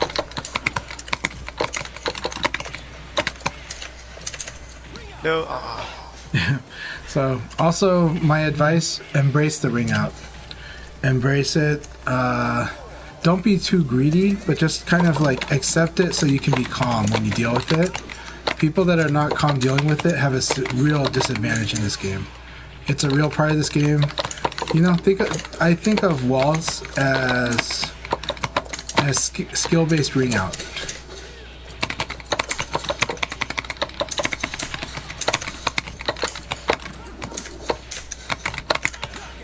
Nice. Alright, let's do one set and then I gotta go to bed. But I enjoyed this, and I enjoy seeing you feel it out. You're doing great. You're doing beyond great, so. thanks a lot, man. I'm just trying to, my enthusiasm just hopes that you get to see the beauty of VF, you know? So. Yeah. I want to get somewhere with this game before the next one comes out, which might be a while, but It might be a while, but it's worth it. But this game's worth it, you know? So.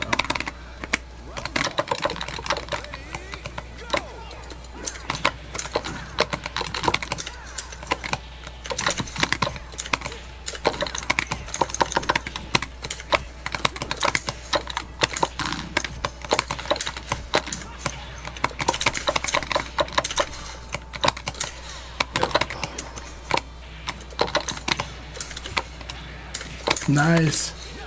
Look at that. oh, that killed. That was it. That was I didn't it. expect that to kill. It kills. That thing is. Trust me, I hate fighting Go.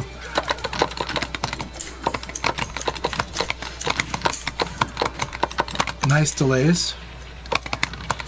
Oh,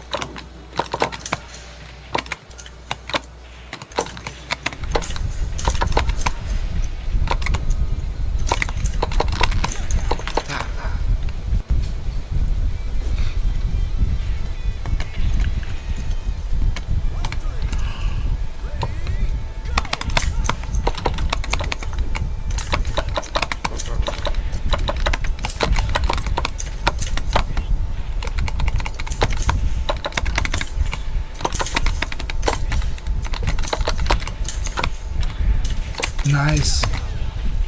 Like I said, that move freaking wins.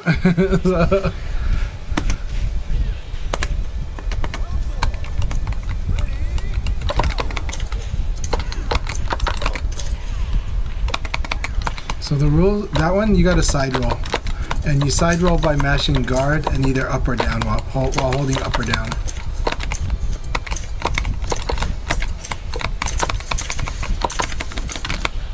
Nah, that was so beautiful. Nice Sabaki. I forgot what to do after.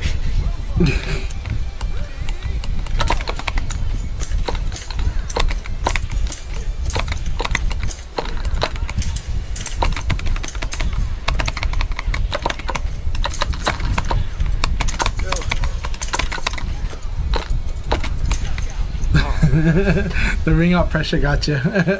Yeah. Don't worry, it took me like a year and a half to get to start being It's cool not under easy pressure. to safely move away from the wall. Yeah, it ends up being that you just have to jack up your situational awareness and just really like,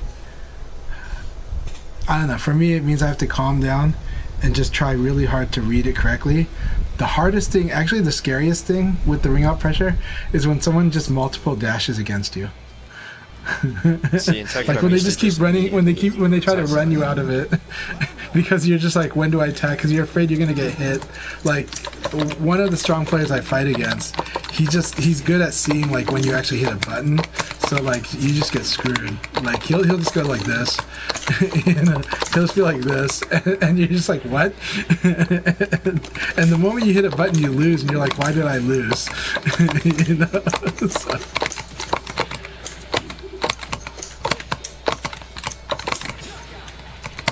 Excellent.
I got a backdash. That was what it was.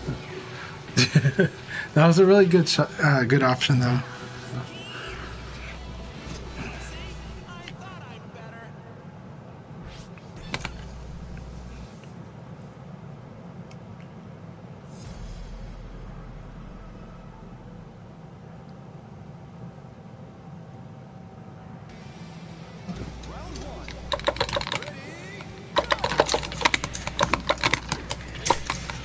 Oh, nice hit throw.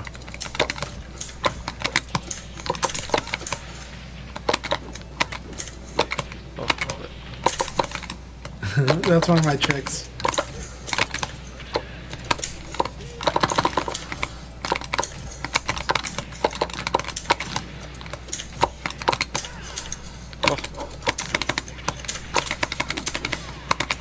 I can't throw people attacking. I forgot.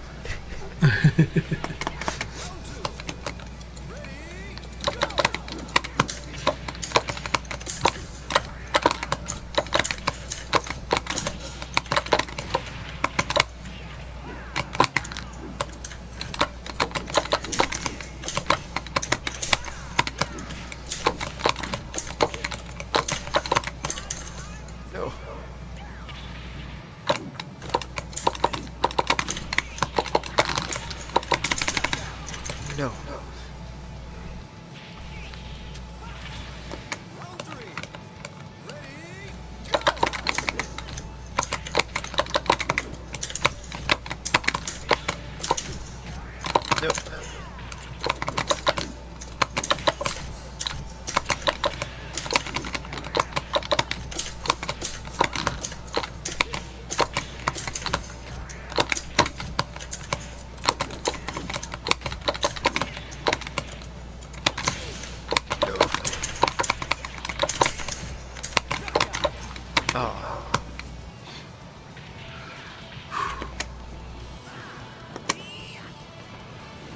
Thanks a lot again for the games. I enjoyed them. Yeah, it was fun. I feel like I improved for sure. You improved a lot. So, but I mean, you just got back into it literally today, so yeah. I don't know what your skill level was before, so. but I was level 23 got demoted today to 22. But It's all good. The whole scene has gotten stronger, so it's great. It's great to see the new generation has like arrived, and so that's been awesome. You know, I mean, I'm a guy who's been playing VF for 30 years, so. You know? But yeah, let's keep in touch, and you know, any questions you have, let me know, or any kind of information you're looking for. I'll try to get you the correct info. And I think your grasp of the system it looks like it's pretty natural. Like you've got the flow down. You're just finding options, you know, you're going through your process. But your process is finding good answers. Like, to be honest, I'm very impressed with how quickly you're finding good answers. In this game, I'd say 99% of the moves are really good moves. They're like only 1% actually is like useless, right? And I think people say one of those is maybe goes 1K, but even that I've seen people use. So, but everything's got a use, and I definitely encourage you to enjoy trying out different aspects of the move list, experiment, have fun with it, you know, because there's a lot of cool stuff you can do in this game. With the system being so paper, rock, scissor, and so strongly about the reads, like it's what makes teaching VF hard because a lot of people are like, well, what do I do, right? And you're like, yeah, it depends. What do you think your opponent's going to do? And that's a hard answer, right? Like that's very vague. So I usually start with, okay, well, if your opponent's a masher, you hit them with like a jab, high jab or low jab, and then because you think that they're going to keep hitting a button, you do a counter hit launcher, because those tend to be fast, those tend to be frame correct, and we'll punish them for hitting a button, right? Then after that, it's you fight the turtle. How do I deal with the turtle? You got to throw like a lot, and you got to like, you can do mid-low, but mid-low is a bad mix-up in this game. Mid-low is a good mix-up in Tekken. Leon has got a good mid-low mix-up, but in this game, if you rely so much on mid-low, there's so many things that just work against you because your reward is just not that good because the lows don't reward you that well. But there's also, a lot of levels that seem that if I saw them in Tekken, I would assume they're like way better than they are in this game. Yeah, but in this game they're bad because one, let's jump into I'll show you really quick. So even Leon who has like the best lows in the game, right? So his sweep, right? You just need to practice punishing a sweep. And you can figure that out in Dojo. But it's like minus 20, minus 21 or something like that. It's close to minus 20. It's really bad, right? So, and a lot of sweeps are like that. A lot of sweeps that stop. So if you block this, yeah, you're gonna like have like your biggest combo, you know? And then, okay, so you see his fastest low is this one, and that's a low. And it's 2 hits, so if you evade it, you have to wait for the second hit to go through. But if you block it, you can also punish it. So try to punish it on block.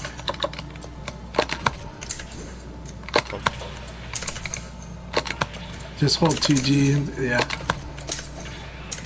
See? I can't do anything about that. And then, now here's the other thing. Let's say I do jab into it, okay? So what I want you to do is I want you to evade it, and then practice punishing it from the evade. Same thing. It is wide open. See?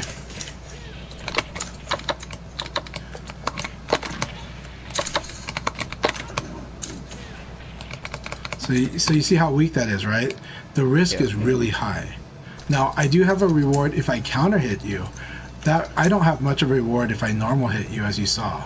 Like how many of these I had to hit you with. Look, that's all the life I get on normal hit and recovery. So I have to counter hit you with this move to get good reward. It's only good for that.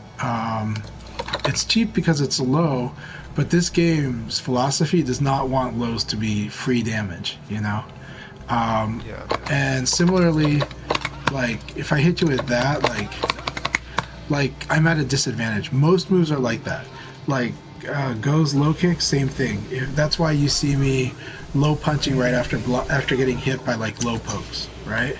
Like go ahead and try it. So hit me with that, yeah, and then try to low punch me after.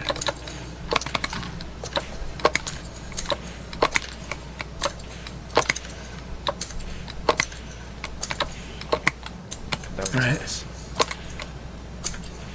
Well, that one's different. So that one actually does have an advantage, right? But then once you know that, you only did a little damage, and you saw me evade and actually set up to punish you, right? So it's low mid is a bad mix-up in this game because the reward is usually pretty bad, and then secondly, the risk is pretty high for the low. Because philosophically they felt that's kind of cheap. Virtua Fighter 4 is when they created the EX low, right? And EX low is basically for low punch, for low jab, because when you played VF3, that low jab dictated so much of the game. If like you kind of wanted to whiff punish people that were low jabbing, but you want to understand if the low jab was going to connect or not. And VF3 has like variable height, like the stages are not flat, and so low punch could whiff or not, and so you had to just know if the whiff, if it was going to work. And so they were like, okay, we can't have low punch be true low anymore, and so that's why it can be blocked high or low, right? Oh, it used to be a low, actually. Yeah, it used to actually be in Virtua Fighter 1, 2, and 3 it was a real low. And so you would just see matches just, we're moving around, low jab, we're moving around, low jab, you know, so because it dictated space way too hard, you know? Yeah. Like, the VF3 is very good. Like, actually, if you see competitive VF3, it kind of is more kind of like the way Tekken plays, where, like, the whiff punishing, the movement is really important, and just understanding when everyone's attack ranges, you know? Whereas VF4 is when they created what I call modern VF, which is when they make it a digital system instead of an analog system.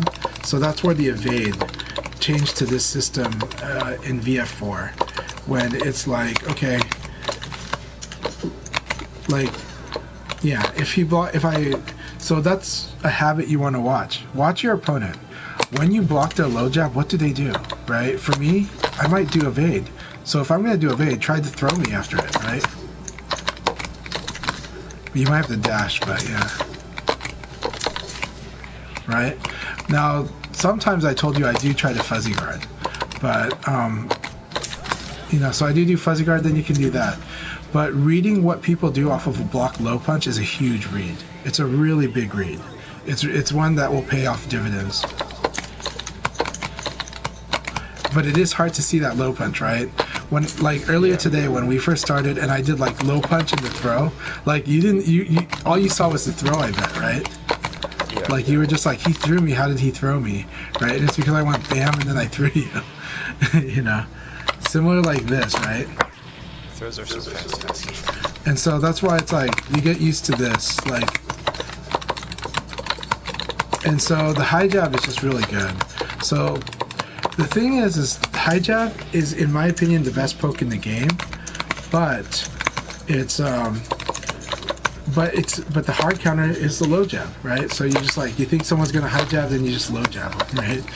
You know, and then and it changes things. So then if you get that read, then you kind of know what to do once you've done it a lot. But it's like boxing, you know, a boxer's had to have used their jabs like thousands of times before they can actually use it pretty well in a match. Right? And you can see how annoying high jab into elbow is, right? It's the most annoying thing. Now I'm Leon, so I could actually do this. Like if you tried to do high jab elbow, try it against me.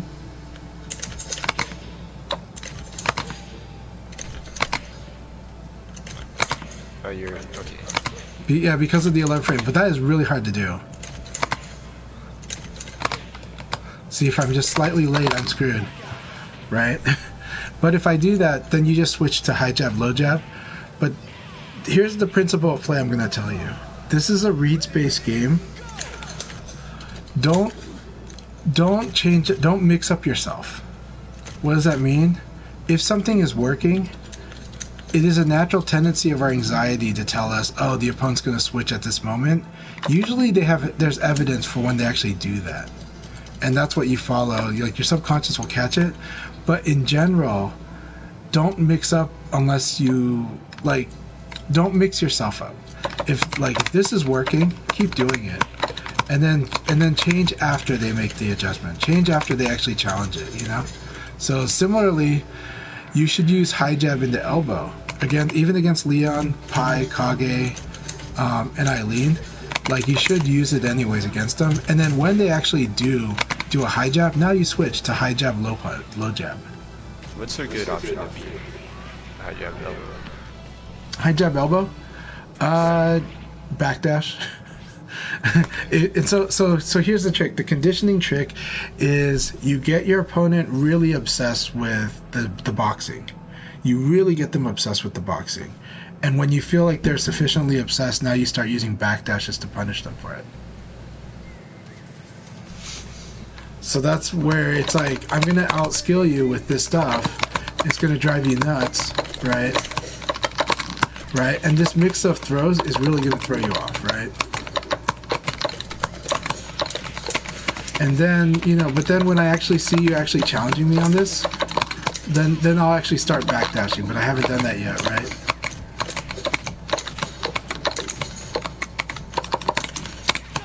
Right, and there's the backdash. So, it's really good to take a boxer's approach to this game, because the game is built on those principles.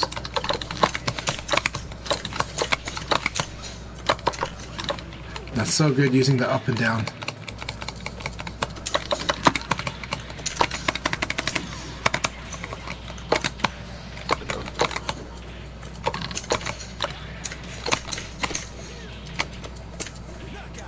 Nice. I was wondering if you're gonna have in your head, if you're like, I'm gonna be sneaky and do a low, and you didn't. So. And that's good, because I would have punished you if you did the low.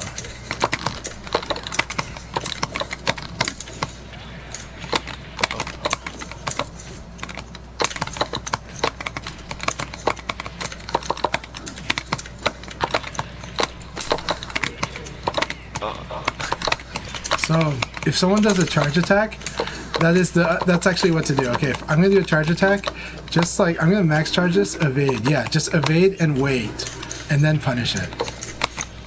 Yeah, but do not hit in the button. Do not hit the button too early, because it will suddenly track you and kill you.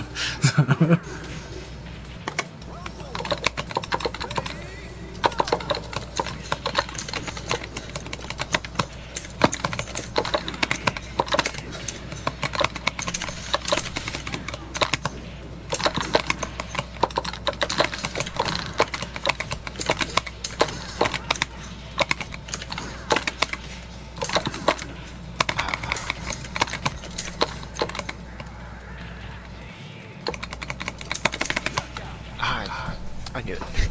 The camera messed you up. Just blame it on the camera. Blame it on the camera.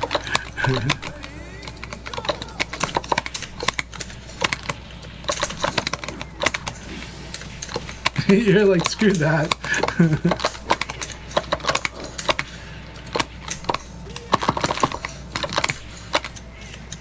Oh, that's a good thing.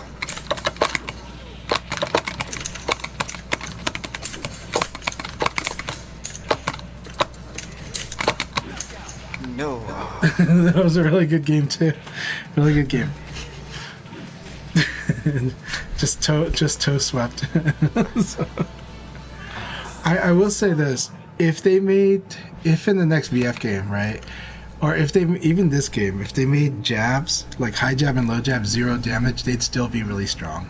But it is true that at the higher level, you have to transition away from using the jabs as the setup and then just go straight to like the actual mix-up, because the high jab becomes something that gets used. The setup becomes what gets used against you.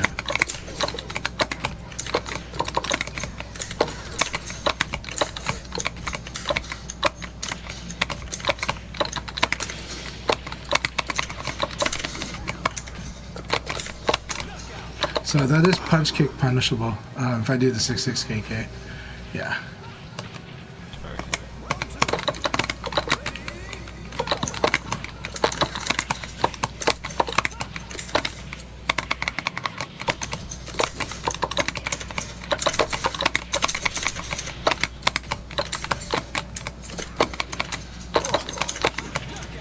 Yeah, so this thing slipped. So basically I barely avoided the hit. So kind of like a Tekken sway.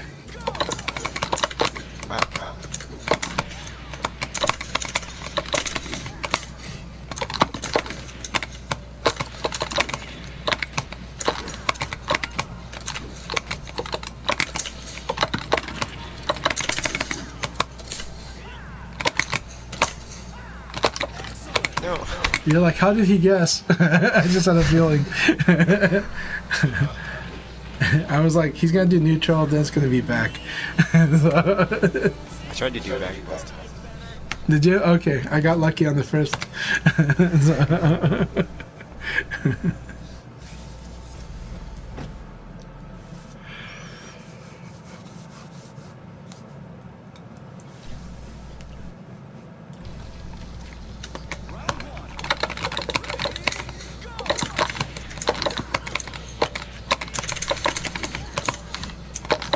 punch kick punch that. No.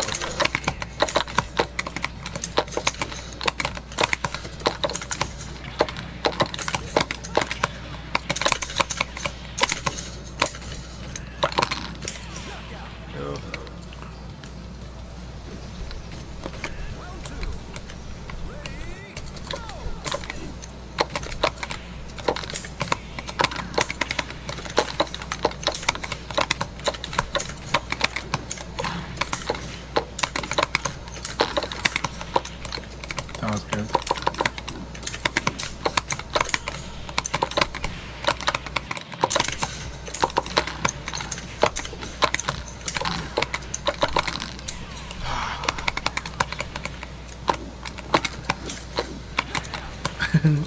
Good round.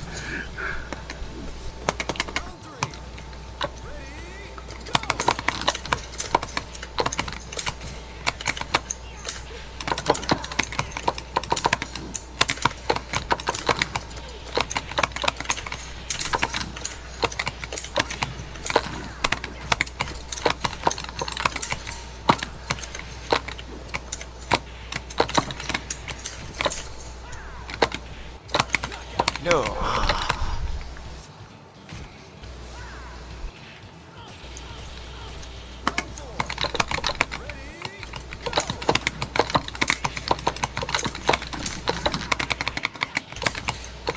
Nice. Hey, Top Villainy, it's been a while. Hope you've been doing well.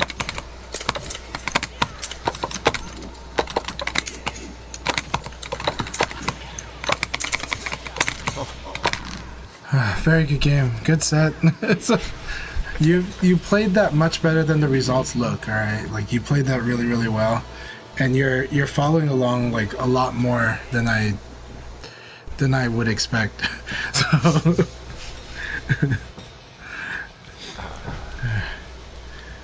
Alright, man, you have a good night. I'm gonna call it, but I really enjoyed this. I want to keep playing, but I gotta let myself sleep. But Monday through Wednesday is usually good for you. I'll be gone for 2 weeks though. I'm gonna go to Evo Japan next week, so yeah. Any chance you got into Tekken 8 outfit? No, I like Tekken actually quite a bit, but I'm all VF. but I do like Tekken a lot. I do like it a lot. So I think what I see of Tekken 8 looks good to me. Understand.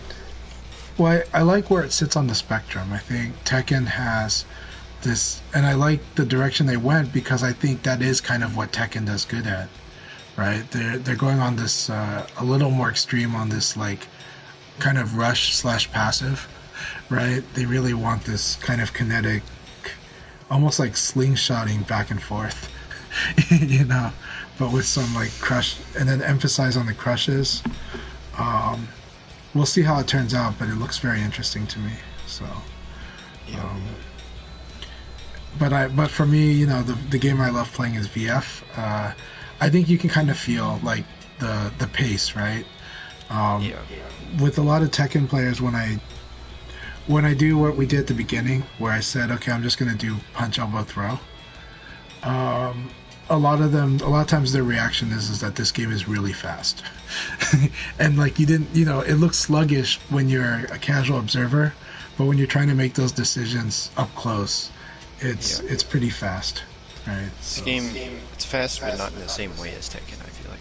Yes, yeah, yeah. I think, I think, yeah, with Tekken, they've made it this really kinetic thing, this really like also power fantasy, right? They've leaned into the power fantasy angle. Yeah. And so it's just like, yeah, we've got punches that would like blow up cars, you know, and then we would, and it's really like, it gets you pumped, you know, but it's not just style, like it has a good feeling to it in Tekken, so, you know, but yeah. VF has, I love the way VF is, but to me, I feel like it's rooted in this, the fantasy of martial arts, like martial arts cinema specifically. Like, I feel like it's inspired by kung fu films, and you know, from the 60s kung fu films when VF1 would do like super high jumps, right? And so, Yeah. but yeah. Yeah, so Decepticon swag is when Leo jumps on them, that is a grab. Yeah, those cinematic aspects are grabs. Those are throw animations. And Tekken 2 is the one that innovated that, so Tekken 2 is, I mean, Tekken 1 had throws. Tekken 2 is when they changed the camera angle for the throws, and just, you know, it looked so cool. So I'm glad that that VF eventually, I think VF4 is when they started making the throws a little more cinematic. Yeah. All right, have a good night, and I'll catch you later. Thank you very much for the support, everyone. Let's see if there's somebody to raid.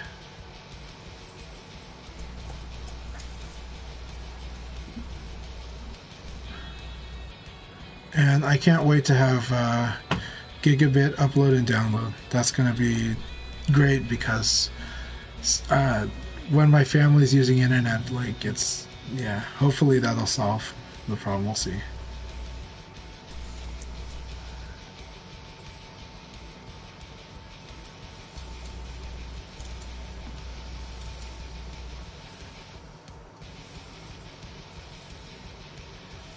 Alright. Looks like Max is doing Tekken tonight. I'm gonna try to find someone doing Virtua Fighter. I'm the only one doing Virtua Fighter. Okay.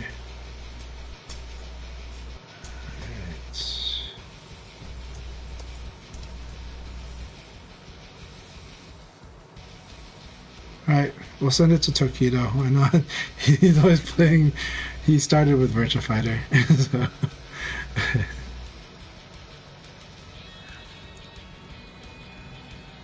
Alright, everyone, have a good one. Take care.